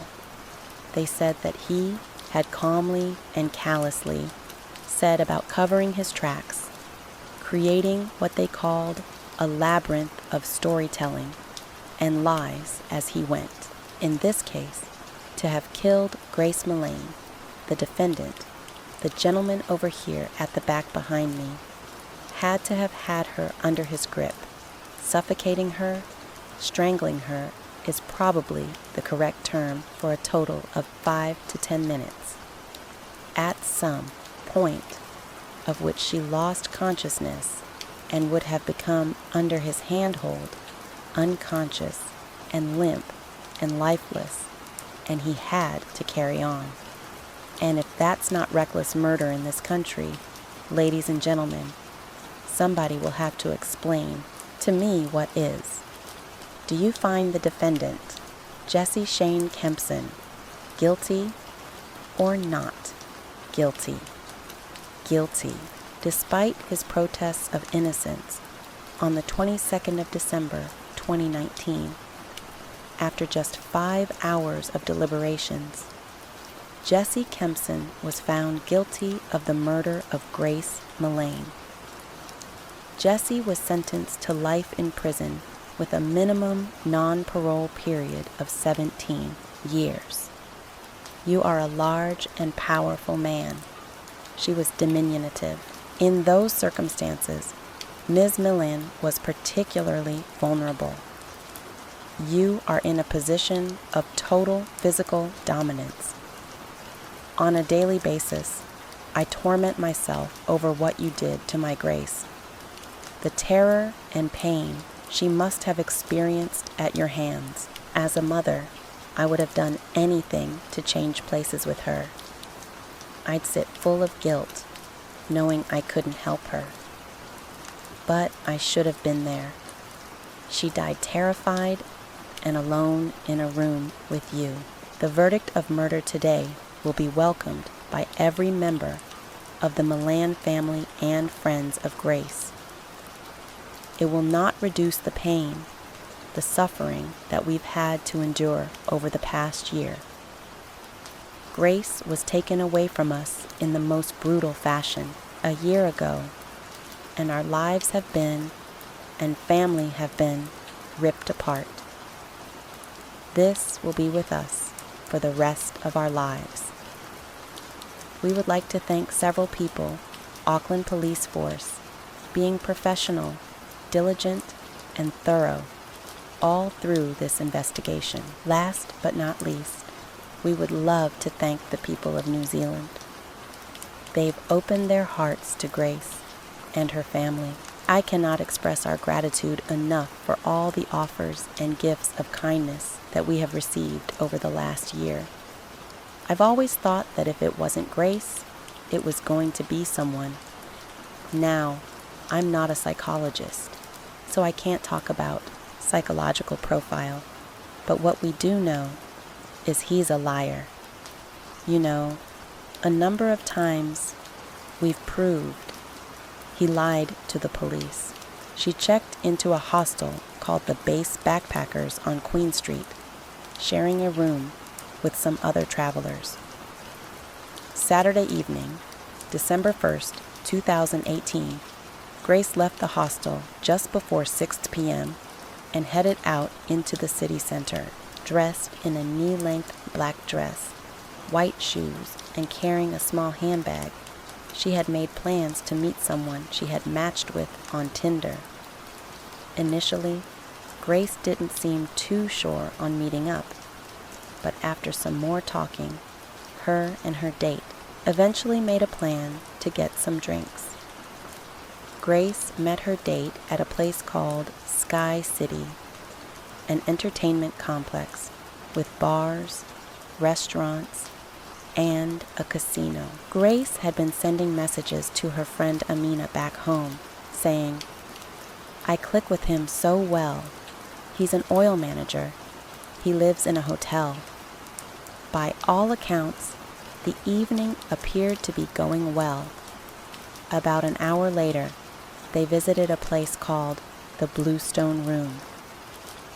At one point, Grace got up from the table, and the mystery man, for some reason, picked up her handbag and started searching it. But just after 9:30 p.m., they both left the bar arm in arm and headed down the street. The next day was Sunday, December 2nd, and it was Grace's 22nd birthday. Her family and friends at home were sending messages and reaching out to her over social media. But Grace unusually wasn't responding to anyone, and her 2 phones were going straight to voicemail. Her brother Declan said she had been bombarding them with details and pictures of her trip so far, and no response from her on her birthday was immediately alarming. Grace was a home bird, and this was a red flag. Her parents contacted the Auckland police and reported her as missing. On December 5th, police reached out to the hostel Grace was staying at, and they confirmed that she had not checked back in on the night of December 1st. Initially, the police didn't suspect any foul play. The majority of her belongings were still at her hostel. Maybe she had just stayed with some new friends and forgotten to contact people.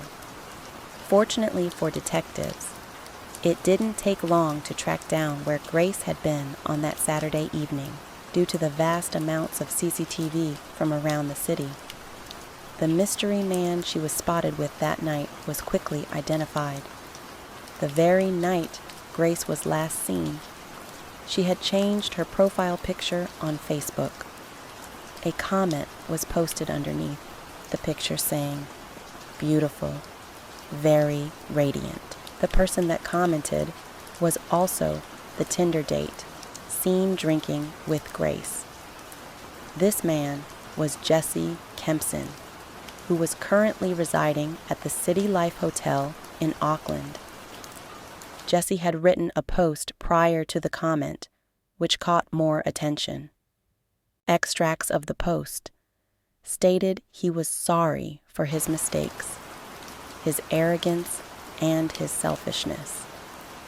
But who is Jesse Kempson? 26-year-old Jesse was born in Wellington and had moved several times as a child after his parents split up.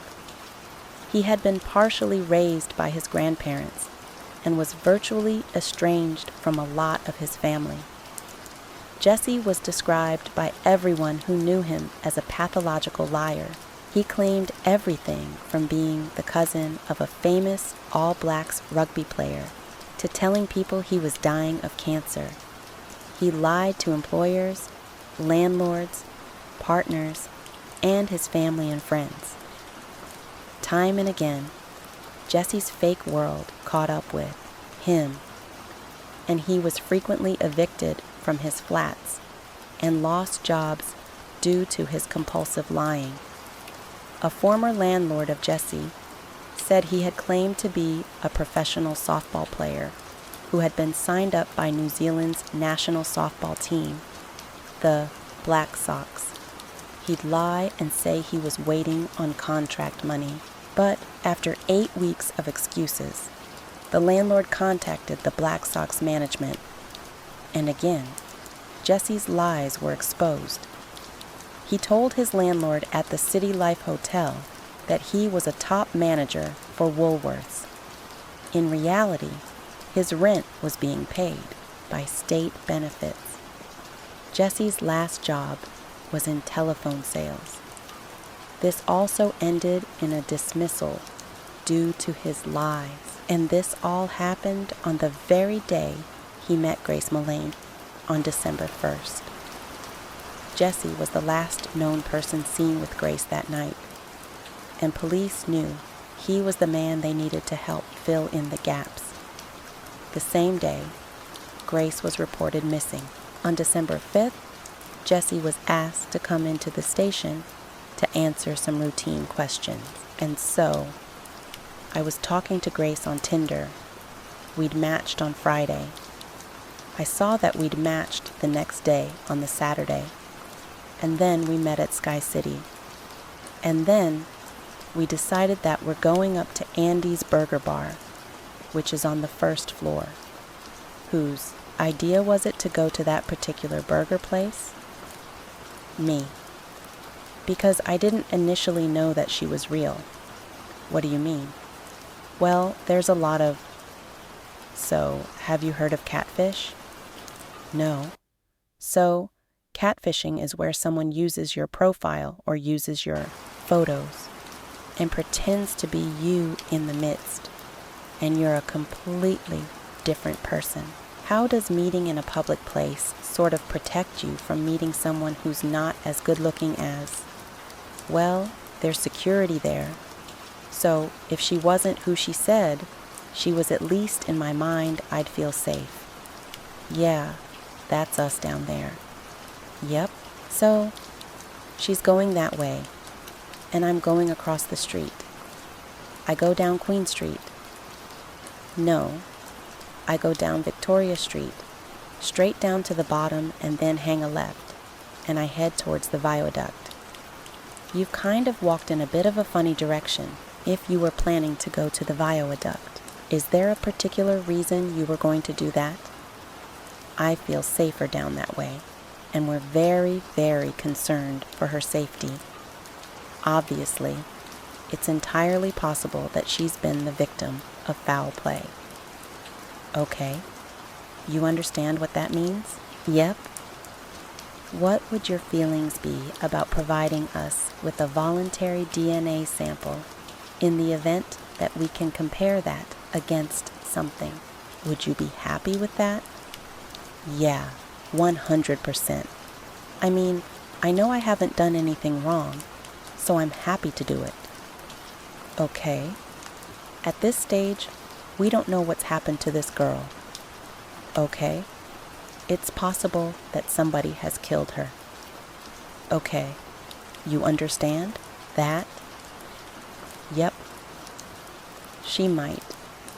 When I say foul play, I mean that someone might have murdered her. We don't know if she's been murdered or not yet. She may be alive and well. Okay. But she might also be dead. Okay. And it could be that you've died. Hey, I just want to ask a question. I've been arrested for something I didn't do. You haven't been arrested? Oh, no. Oh, sorry. Holy. He said nothing out of the ordinary had happened that night. The date had ended nicely with a hug, a kiss on the cheek, and a plan for the following day before the pair eventually parted ways at around 10 p.m. He said he had tried to message her the next day on Tinder, but noticed that Grace had unmatched him, and that was where his encounters with her abruptly ended. But the officers hadn't yet finished looking through the CCTV from the City Life Hotel, and they were about to start gaining more answers to the remaining questions they had. A sinister and disturbing picture was slowly being put together, and almost 6 terabytes of CCTV data were being analyzed. Despite Jesse saying they parted ways on the street, they were both seen arriving at the City Life Hotel. Arm in arm, they exited the lift together on Jesse's floor, but Grace was never seen leaving the building. The morning after, on what was Grace's birthday, cameras did pick up Jesse leaving the hotel. They followed him over the coming hours, tracking his every move. He left the hotel in the morning and went shopping to buy a suitcase. He then went to buy some cleaning supplies, and just before noon, he headed over in a taxi to a car rental company and rented a red Toyota Corolla. Several hours later, Jesse met with another woman he had engaged with on Tinder. She later reported that he had some disturbing conversations with her, speaking about burying bodies and his friends that were police officers. His date said he made her feel so uneasy. She declined Jesse's offer to get in his car and made her own way home, never talking to him again. After this, Jesse went out into the city center again, this time to hire a rug doctor carpet cleaning machine. explaining to staff that he had some red wine stains that needed cleaning up. Later on, at 9:30 in the evening, Jesse loaded 2 suitcases onto a hotel trolley and offloaded these into the Toyota he had rented earlier.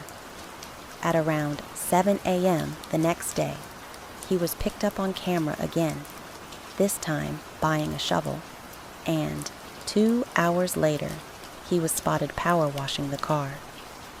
He then returned the car to the rental company, and it was subsequently rented out by someone else. On the 5th of December, the day Grace was reported missing, Jesse was seen visiting various locations and dumping things in bins. Police arrived at the City Life Hotel looking to talk to him.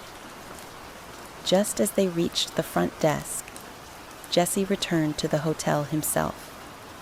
The minute he saw the police, he quickly turned around and began walking away with his head firmly facing the opposite direction. The police clocked him, chased after him, and brought him in for questioning. Despite Jesse denying anything had happened, police still began a thorough search of his hotel room.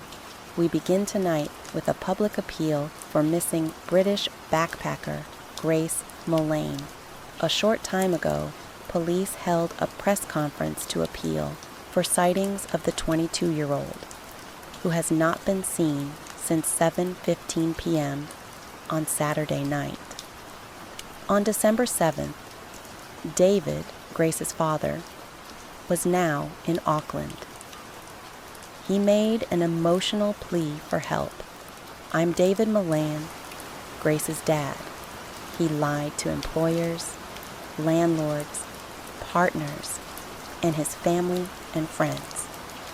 Time and again, Jesse's fake world caught up with him, and he was frequently evicted from his flats and lost jobs due to his compulsive lying. A former landlord of Jesse said he had claimed to be a professional softball player who had been signed up by New Zealand's national softball team, the Black Sox. He'd lie and say he was waiting on contract money. But after 8 weeks of excuses, the landlord contacted the Black Sox management. And again, Jesse's lies were exposed. He told his landlord at the City Life Hotel that he was a top manager for Woolworths. In reality, his rent was being paid by state benefits.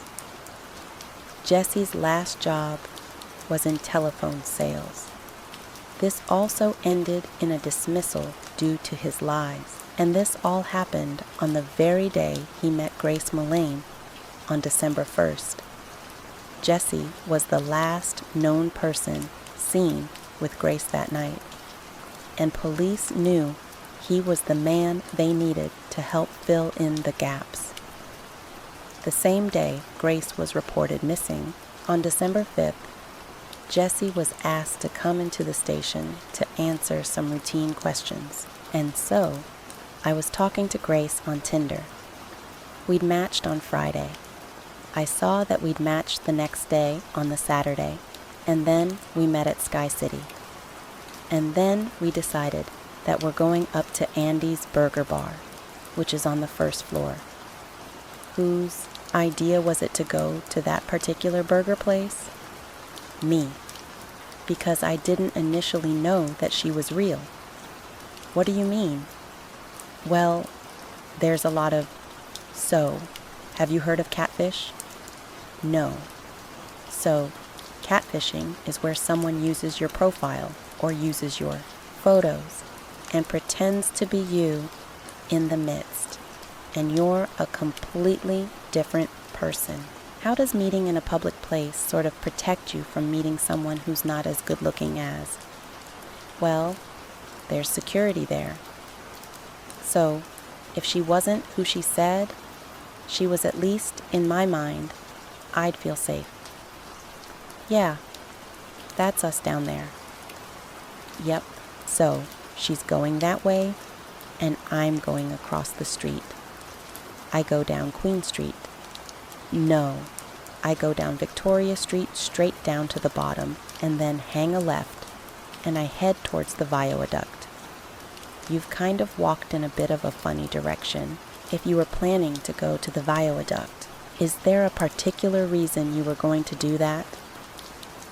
I feel safer down that way, and we're very, very concerned for her safety. Obviously, it's entirely possible that she's been the victim of foul play. Okay, you understand what that means? Yep. What would your feelings be about providing us with a voluntary DNA sample in the event that we can compare that against something? Would you be happy with that? Yeah, 100%. I mean, I know I haven't done anything wrong, so I'm happy to do it. Okay. At this stage, we don't know what's happened to this girl. Okay. It's possible that somebody has killed her. Okay. You understand that? Yep. She might. When I say foul play, I mean that someone might have murdered her. We don't know if she's been murdered or not yet. She may be alive and well. Okay. But she might also be dead. Okay. And it could be that you've died. Hey, I just want to ask a question. I've been arrested for something I didn't do. You haven't been arrested? Oh, no. Oh, sorry. Holy.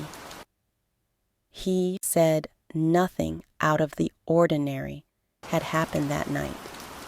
The date had ended nicely with a hug, a kiss on the cheek, and a plan for the following day before the pair eventually parted ways at around 10 p.m. He said he had tried to message her the next day on Tinder, but noticed that Grace had unmatched him, and that was where his encounters with her abruptly ended. But the officers hadn't yet finished looking through the CCTV from the City Life Hotel, and they were about to start gaining more answers to the remaining questions they had. A sinister and disturbing picture was slowly being put together, and almost 6 terabytes of CCTV data were being analyzed. Despite Jesse saying they parted ways on the street, they were both seen arriving at the City Life Hotel, arm in arm. They exited the lift together on Jesse's floor, but Grace was never seen leaving the building. The morning after, on what was Grace's birthday, cameras did pick up Jesse leaving the hotel. They followed him over the coming hours, tracking his every move. He left the hotel in the morning and went shopping to buy a suitcase. He then went to buy some cleaning supplies, and just before noon, he headed over in a taxi to a car rental company and rented a red Toyota Corolla. Several hours later, Jesse met with another woman he had engaged with on Tinder. She later reported that he had some disturbing conversations with her, speaking about burying bodies and his friends that were police officers. His date said he made her feel so uneasy. She declined Jesse's offer to get in his car and made her own way home, never talking to him again. After this, Jesse went out into the city center again, this time to hire a rug doctor carpet cleaning machine, explaining to staff that he had some red wine stains that needed cleaning up. Later on, at 9:30 in the evening, Jesse loaded 2 suitcases onto a hotel trolley and offloaded these into the Toyota he had rented earlier. At around 7 a.m. the next day, he was picked up on camera again, this time buying a shovel. And 2 hours later, he was spotted power washing the car. He then returned the car to the rental company, and it was subsequently rented out by someone else. On the 5th of December, the day Grace was reported missing, Jesse was seen visiting various locations and dumping things in bins. Police arrived at the City Life Hotel looking to talk to him. Just as they reached the front desk, Jesse returned to the hotel himself. The minute he saw the police, he quickly turned around and began walking away with his head firmly facing the opposite direction. The police clocked him, chased after him, and brought him in for questioning. Despite Jesse denying anything had happened, police still began a thorough search of his hotel room. We begin tonight with a public appeal for missing British backpacker Grace Mullane. A short time ago, police held a press conference to appeal for sightings of the 22-year-old who has not been seen since 7:15 p.m. on Saturday night. On December 7th, David, Grace's father, was now in Auckland. He made an emotional plea for help. "I'm David Mullane, Grace's dad. Thank you for coming today. As you know, Grace has been missing for several days. We lasted contact with her on Saturday, December 1st. And as a family, we've been extremely concerned for her welfare. Grace is a lovely, outgoing, fun-loving, family-orientated daughter.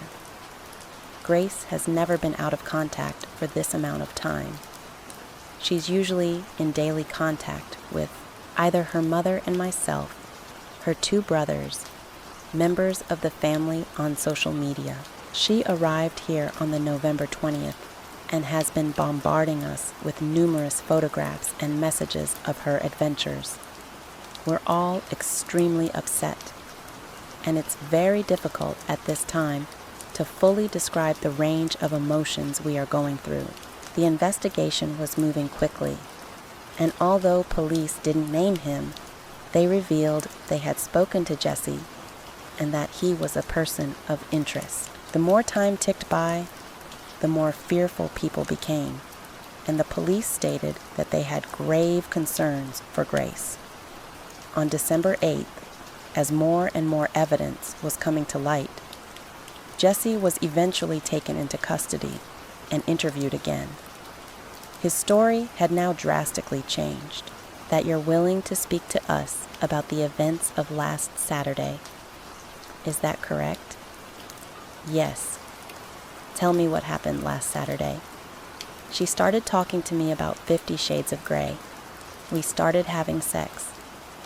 At first, it was just normal, and then she asked me if we could get into bondage, having, I guess, more violent sex. We ended up on the floor, and then she told me to hold her throat. So I went into the shower, and then all I remember is falling asleep in the shower. I need to stop. I need to go. Jesse said that when he had awoken the next morning and realized Grace was dead, he went into shock. He panicked and put her body in a suitcase and drove out to bury her. He still denied any guilt, however. I didn't know what to do. I went downstairs and I was just, I don't know. I was all over the place. You've come out of the shower, the light's been on in the shower. You've put a towel around you. You've turned the light off. And then you've returned to your bed and you've gone to sleep in your bed. And at that point, when you exit the shower, you don't look around, but your assumption from the silence. I thought that she'd gone. I thought she had left. We're going to head out of here very, very soon. And you're going to take us to where you buried her. She will likely be exhumed tomorrow at some point. And after that, a pathologist, a specialist doctor, will perform a post-mortem. They're very skilled at establishing people's causes of death. Do you understand that? Did you kill Grace Mullane, Jesse Kempson? You're under arrest for the murder of Grace Mullane. The forensic search of Jesse's room added more to the already disturbing story. Despite Jesse's attempts to clean up, Grace's blood covered the floor of the hotel room. Given what Jesse had told them, it didn't take long for police to start searching an area on Scenic Drive near the Whitaker Reservoir. Shortly after 4:00 p.m. that day, officers found a body around 10 yards from the road. The area was identified late last night as a location of interest as a result of our investigative work. I can now advise that a short time ago, we located a body which we believe to be Grace. The formal identification process will now take place. However, based on the evidence we have gathered over the past few days, we expect that this is Grace. The focus now is to piece together exactly what happened to a young girl who came to New Zealand on her OE. You guys amaze us, and the outpour of love from our community is breathtaking, and we cannot thank you enough for that. But I made a promise to her today that I was going to keep her memory alive. I was going to make her name shine above all the evil that has happened. And from the goodness that has poured out from her friends, our families, our community, and across the world, I make that promise that I will do something good in her name. 1, 2, 3. I've left a link in the description box to the video should anyone wish to watch it. On May 27th, it was announced that Aiden Fucci would in fact be tried as an adult, and his charge was also upgraded from second-degree murder to first-degree premeditated murder.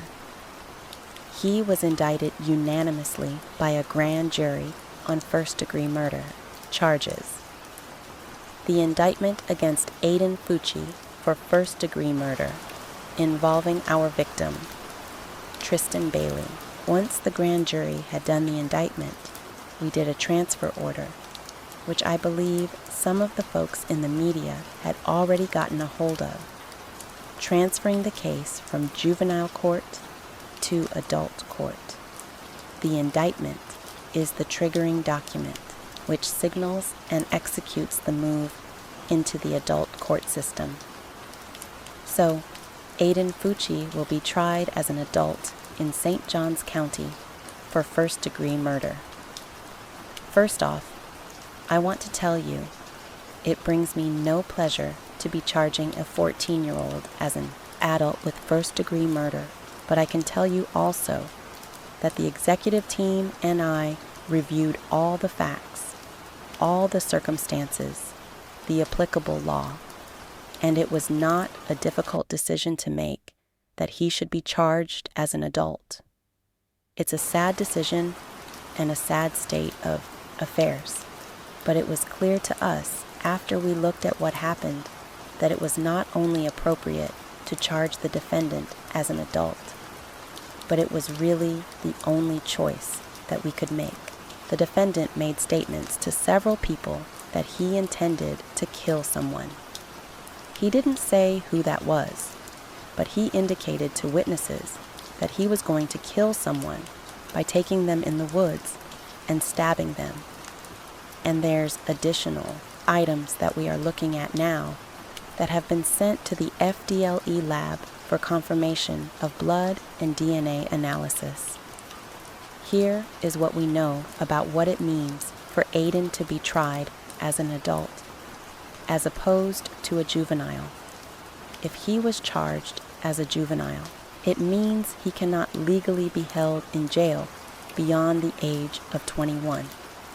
Adult charges automatically attach to a first-degree murder indictment. So, when the grand jury indicted Aiden of first-degree murder charges on May 27th, his case automatically moved out of the juvenile court and into adult felony court.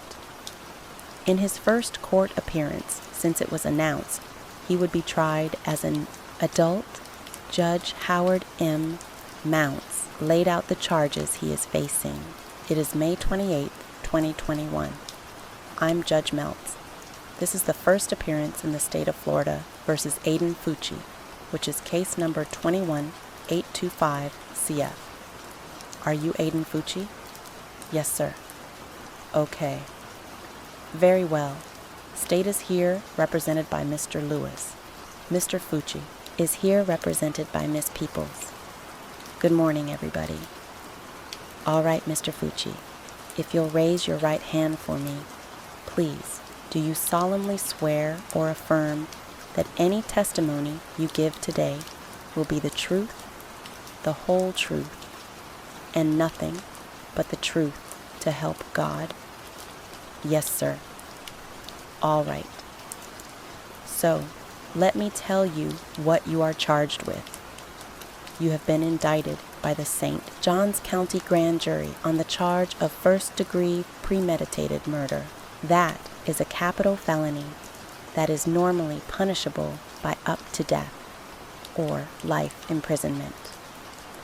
In your case, because you are not yet 18 years old, death is not a possible sentence pursuant to the Florida and United States Supreme Courts.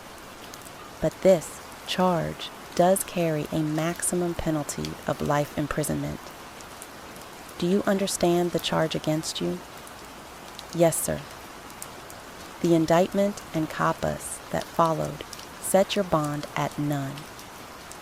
Is the state still asking that he be held without bond, Mr. Lewis? That is correct, Judge. The state's request is no bond. Judge Mount said his first-degree premeditated murder charge is a capital felony that is punishable by life in prison or the death penalty. But because Aiden is under the age of 18, the death penalty is automatically off the table. In 2005, the U.S. Supreme Court found the death penalty unconstitutional for defendants who were under the age of 18 at the time of their crime. If convicted of first-degree murder, Aiden could receive a maximum sentence of life in prison. Florida technically has parole, but courts haven't granted it for some time. The Florida legislature abolished it for most crimes in 1983, and it was phased out for the remaining crimes by 1995. However, Florida law does require a judge to review the life sentence of a juvenile 25 years after their arrest. At the point of the review, the judge can consider a number of factors in deciding whether to change a life sentence or not. These factors can include whether the victim's family objects or if the defendant still poses a risk to society. Regardless of what happens at that 25-year review, a juvenile convicted of murder in Florida must serve a statutory minimum sentence of 40 years behind bars. The state attorney, R.J. Larasitza, indicated that his office will be seeking life in prison, but said Aiden will likely be able to appeal it as part of a wider, ongoing effort to reduce sentences for juveniles in Florida. If he were to receive a life in prison sentence, he will be eligible for a review of his sentence at age 25 because he is currently a minor at this time. All of these outcomes completely depend on whether or not Aiden changes his plea and what happens in the coming weeks and months. Police said there is no evidence at this time to suggest that Aiden suffers from any psychological conditions or issues, and he has no previous criminal history. The motive for this senseless and horrific attack at this point remains unknown. However, authorities alleged that Aiden told people in the days before Tristan's murder that he was planning to kill someone within the month. He didn't say who, but he spoke of plans to take someone into the woods and stab them. So far, authorities have refused to disclose whether the murder was sexually motivated, and according to records so far, there is no indication of sexual assault. What they can confirm, however, is that they found Aiden's DNA on Tristan's body. But what that DNA is, again, is unconfirmed. There are also some people on social media who have published posts suggesting they were part of the crime too, or have said they knew other people may have been involved. These accounts and statements have been investigated by officers and will most likely continue to be investigated. But the St. Johns County Sheriff's Office said the accounts and people they had looked into had nothing to do with the murder. The Sheriff's Office says at this time there are no other suspects in the crime apart from Aiden, but they are investigating the possibility that someone could have been involved as an accessory after the fact. A felony arraignment date was set for June 10th. This is where Aiden would plead guilty or not guilty. But on June 3rd, Aiden Fucci's attorney entered a written plea on Aiden's behalf. This was a plea of not guilty. I want to turn to a developing story on our first coast. Aiden Fucci pleading not guilty to killing his classmate Tristan Bailey in St. Johns County. The 8th grader is charged with first-degree murder, premeditated in the May 10th stabbing of a 7th grade girl. It has also been reported that since he is now being tried as an adult, he is being held without bond at Duval County Jail in Jacksonville. Although there is space for juveniles there, he is being separated from the adult inmates inside. On June 5th, it was reported that Aiden's mother, Crystal, is now facing a charge of tampering with evidence after she turned herself into authorities. 3-year-old Crystal Lane Smith was arrested and booked in the St. Johns County Jail Saturday morning at 11:50. Smith was charged with tampering with evidence, which is a third-degree felony in Florida. The arrest warrant says, after Fucci went with investigators on May 9th for questioning in Bailey's eye killing, Smith was seen on surveillance video inside her home, washing Fucci's blue jeans, which later tested positive for blood. The drain in the sink where Smith was seen washing the jeans also tested positive for blood.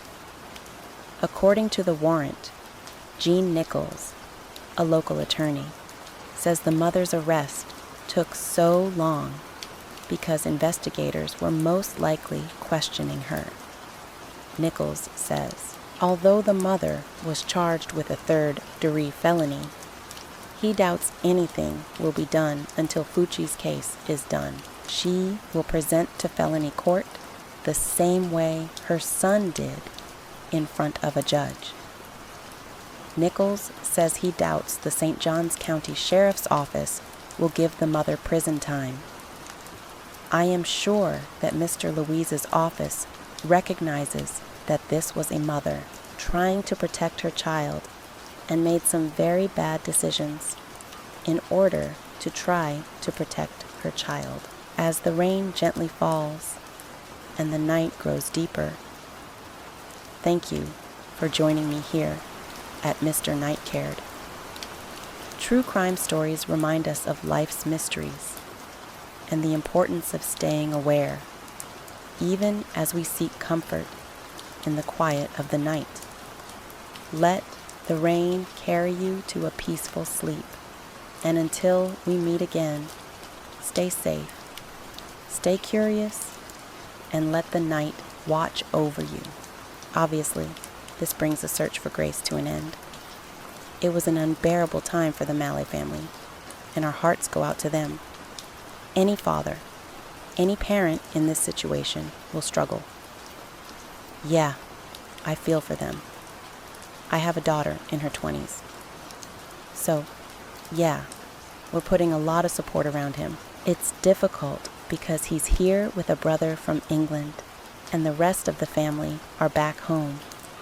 The Ice Cop Beard had been heading the investigation and was working closely with the Malayan family. For him and his team that had been hoping to find Grace safe and well and bring good news to the family, it was clear how much of a painful moment this was for everyone involved in the search. The grief was shared throughout the nation. Thousands of people paid tribute to Grace and held vigils. The New Zealand Prime Minister, Jacinda Ardern, publicly apologized to Grace's parents and offered hers and her country's full support. I cannot imagine the grief of her family and what they will be experiencing and feeling right now. My thoughts and prayers are with her father, David, who is in the country, her mother, Jillian, who cannot be here, and her wider family, friends, and loved ones.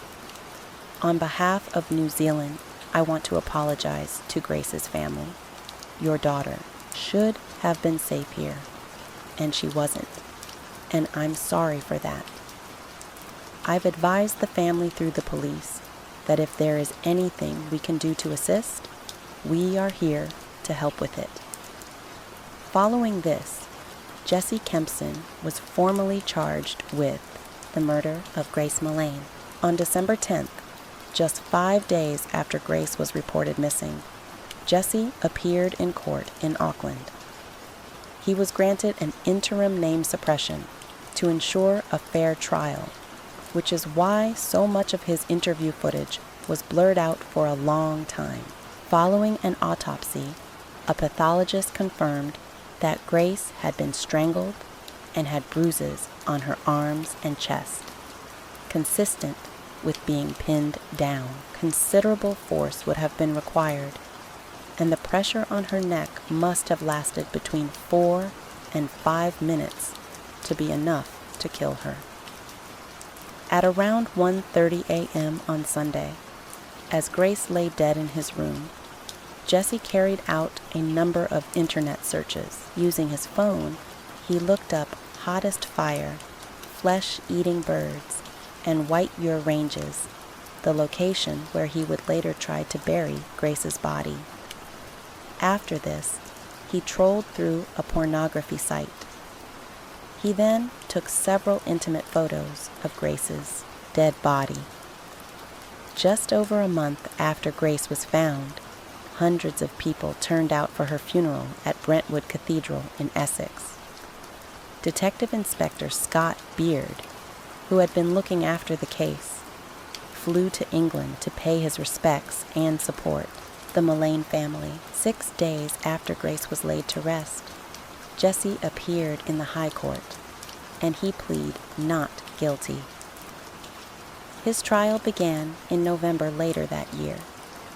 The trial would last just 3 weeks, and for much of it, Jesse remained stony-faced, showing no emotion. He occasionally glanced down at court papers or held his head in his hands. Jesse's defense team argued that although tragic, Grace's death was caused by nothing more than consensual rough sex that had gone horribly wrong. They claimed that Grace had engaged in sexual encounters like this before meeting Jesse, and this time it had been a tragic case of sexual misadventure. They said that Jesse had simply panicked and attempted to hide Grace's body after he realized the sexual encounter had accidentally taken her life. The defense case is that this is not a murder, and that's still what I say to you now. Nothing has changed. It was an accidental death that took place in the context of sexual activities that, if done incorrectly by inexperienced and or intoxicated people, can go wrong. But the prosecution were already armed with a mountain of strong evidence and witnesses. They argued that Jesse did not panic, and this was not simply something that went wrong.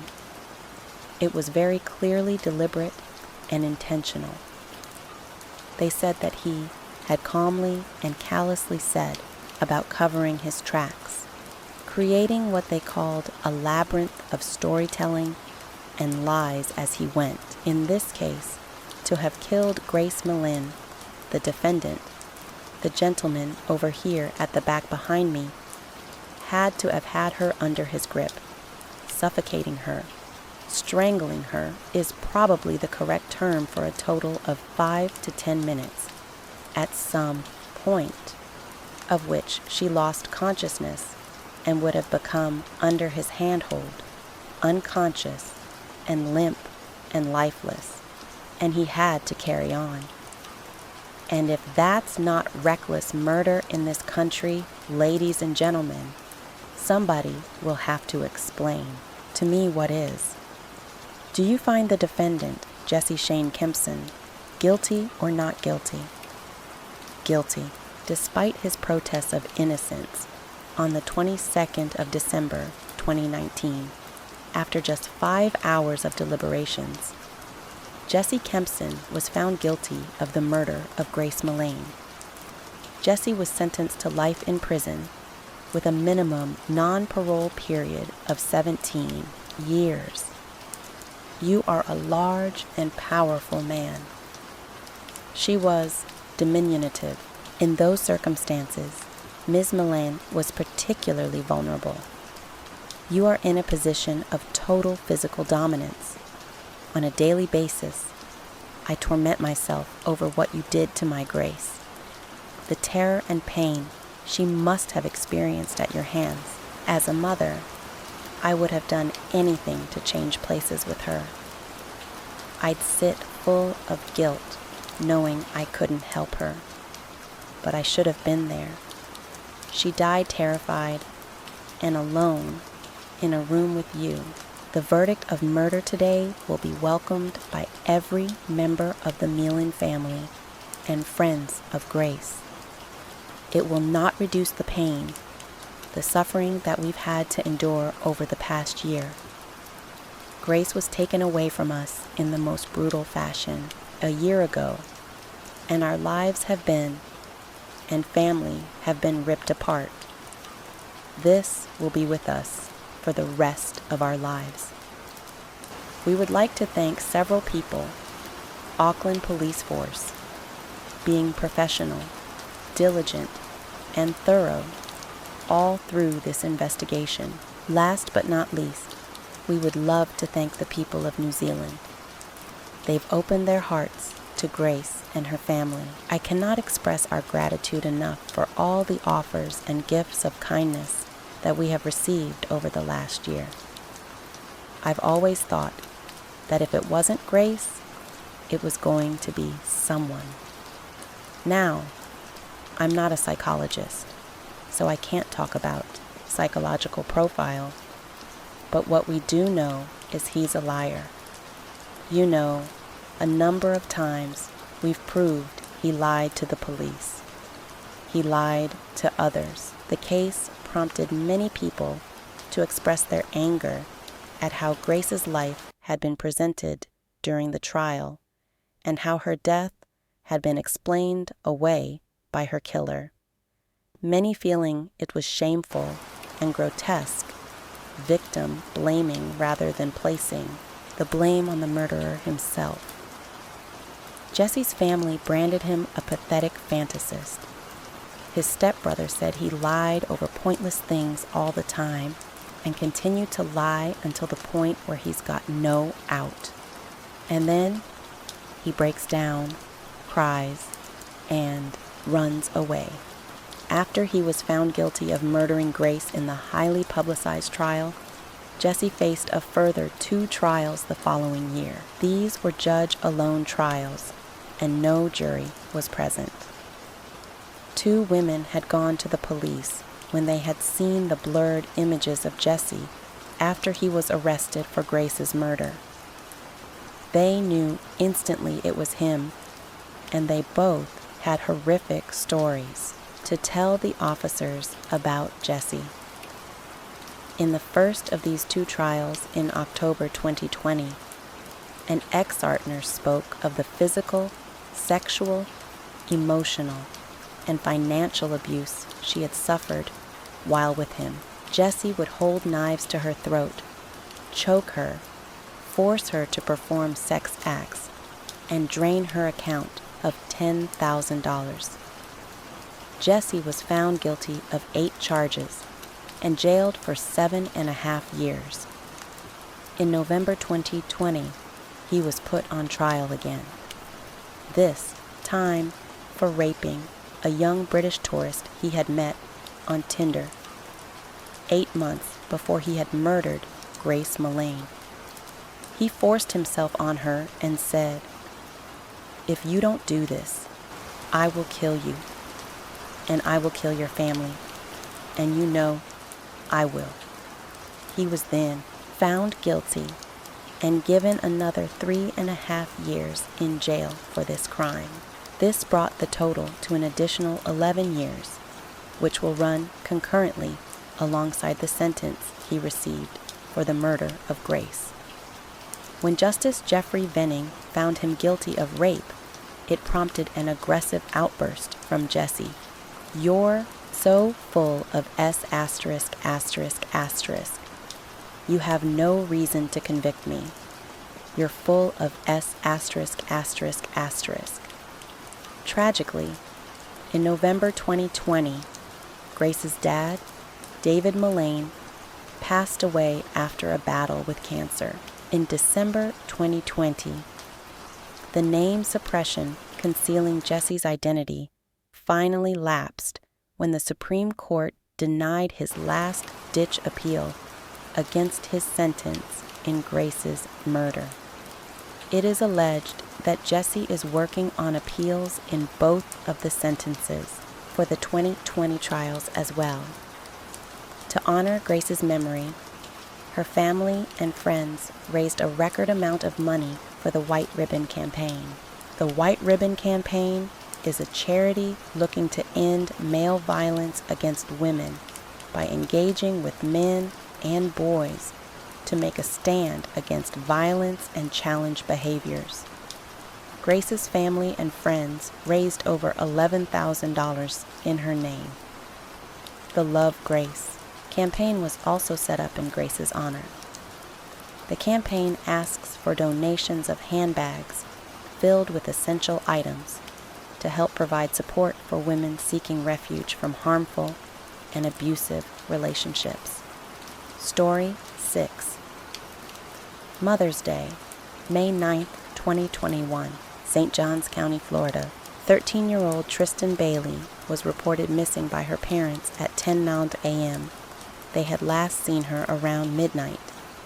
Tristan Bailey was described as a sweet and enthusiastic 7th grader. She was a budding young cheerleader, and her coach said she was cheerful, spirited, and friendly, often uniting the team together and pushing them forward. She attended Patriot Oaks Academy, which teaches around 1,500 students. At around 2 p.m., the St. Johns County Sheriff's Office made an official announcement that they were looking for the missing Tristan. And just several hours later, a Florida missing child alert was issued. This alert is issued when a child is missing and believed to be in life-threatening danger, but with no indication that the child has been abducted. Police were issued via various media outlets, and the community and police began an extensive search to find her. Tragically, after just 16 hours of searching, the body of Tristan Bailey was found by a resident that had been out looking for her that day. During this press conference, I asked you to give respect to this community and give respect to the family. This morning, at approximately 10 this morning, the St. Johns County was notified by the family of Tristan Bailey that she was reported missing this morning at 10 gown this morning, a 13-year-old white female. They gave a clothing description. The family last saw her last night at approximately midnight. And at that time, the St. Johns County Sheriff's Office and this community went to work this morning. This was an exhausting search by the neighborhood by the St. Johns County Sheriff's Office. We have located a body that is preliminarily identified as Tristan Bailey. Again, it's in the early stages, but we will verify that through the process. I will tell you this again. We've notified the St. Johns County School District. This is a grieving community, and we're going to respect that grieving community. And I ask you that you put this out there, and you help us stand behind this community and let them grieve together. She was located on the south end of a retention pond just east to the cul-de-sac of Saddlestown Drive. She had been stabbed to death with 114 wounds on her body, 49 of which were defensive. Authorities also later found a book knife, which is a folding knife often used in hunting. This is believed to be the murder weapon, and it was discovered in a pond nearby. The knife was missing the tip, which was found snapped off inside Tristan's head. The community have been an incredible source of ongoing support since the news of Tristan's disappearance and later tragic death broke. The family said they have felt such encouragement and love from so many. Smith's son, Aiden Austin Smith, is a 6th grader at Swiss Point Middle School. Smith came up with the idea to honor Bailey for their Saturday Jamboree game. For the Jamboree game, we decided that since it was so close to her death, we decided to wrap the fleets with the Nike logo having a wing on it, or Fly High Tristan. And then we put her initials right here, or Tristan Bailey. Many people in the community turned over home CCTV footage to the police in a bid to help, and some of this footage had in fact picked Tristan up early that morning. In the early hours of Sunday morning, Tristan was spotted at 1:15 a.m. at the North Amenity Center in Durban Crossing, and half an hour later, she was seen again on Saddleston Drive, just over a mile away. On both pieces of footage, she was seen walking with someone. At this point, the case was now moving rapidly, and on May 10th, just before noon, it was announced that the police had made an arrest and actually called 911, called the sheriff's office. We went out there and actually processed the body, recovered the body. Since then, we actually have arrested a suspect by the name of Aiden Fucci, 14-year-old. He's currently in custody with the Department of Juvenile Justice, charged with second-degree murder. 14-year-old Aiden Fucci was also a student of Patriot Oaks Academy, and he had grown up in the same neighborhood as Tristan. The teen was then charged with second-degree murder.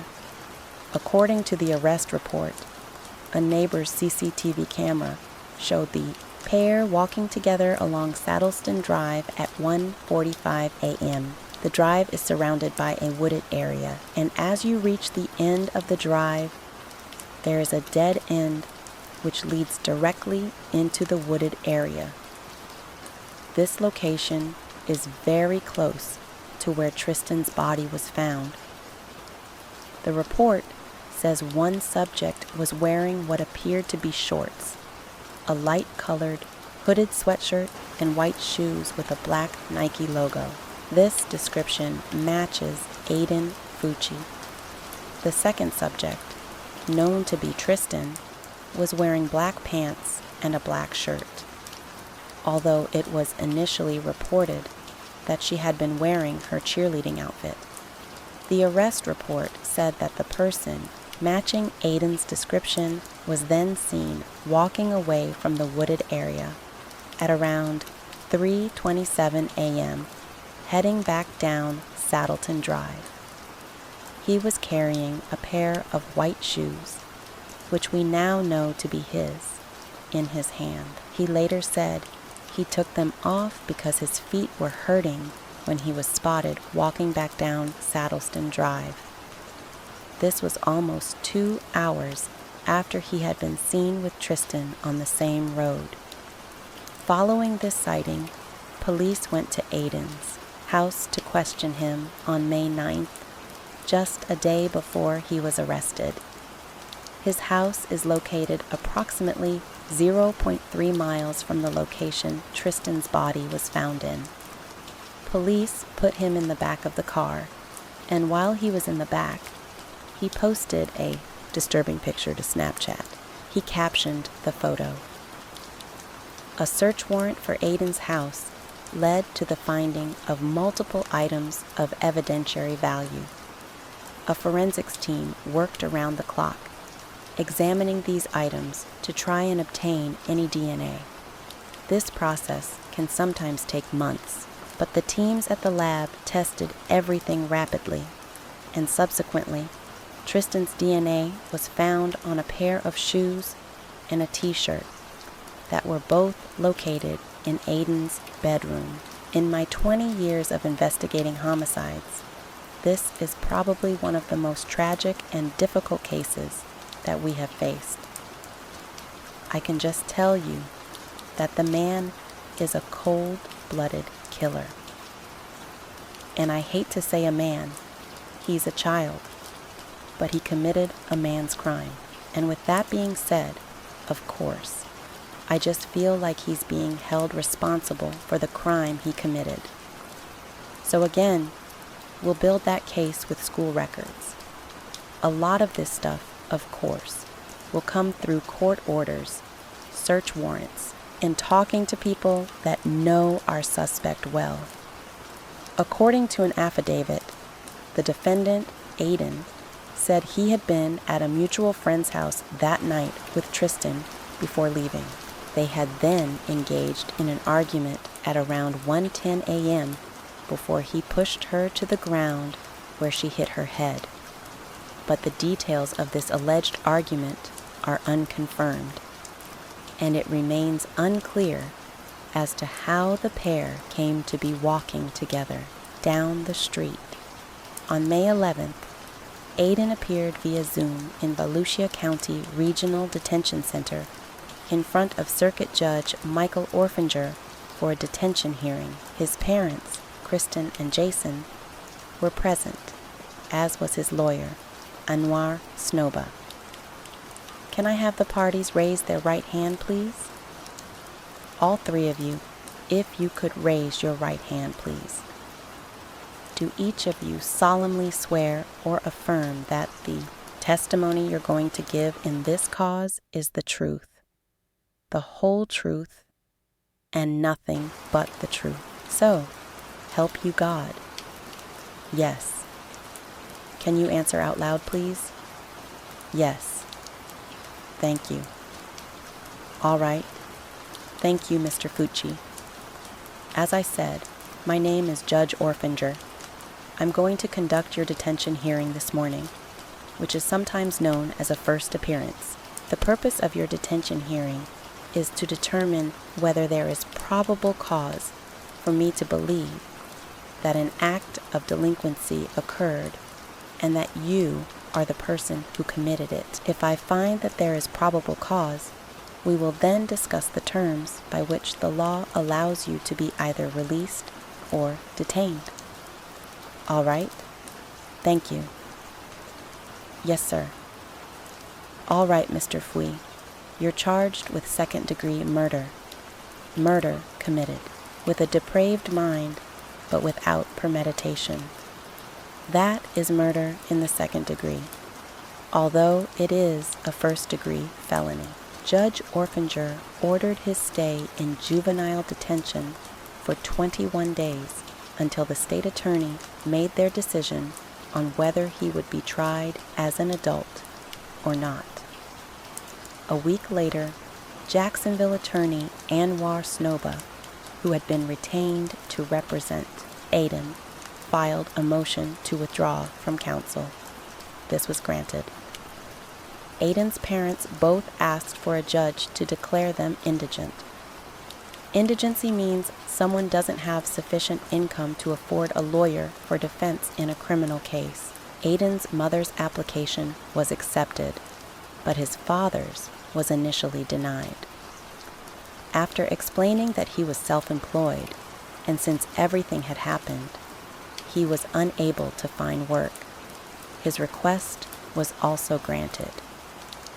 This means that the 14-year-old will now be represented by the Public Defender's Office. Hundreds of thousands of people have signed a petition asking the state attorney's office and Governor Ron DeSantis to charge Aiden Fucci as an adult rather than a juvenile, and also to charge him with first-degree murder as opposed to second-degree. On May 18th, a celebration of life was held to honor Tristan Bailey. People attended the memorial at Celebration Church in Jacksonville wearing aqua and white, which were Tristan's favorite colors. It was extremely emotional and moving, and the family and friends of Tristan shared beautiful memories and positive and hopeful thoughts and feelings. Everyone showed such tremendous strength, resilience, and grace, and it was clear to see what a close bond they all had.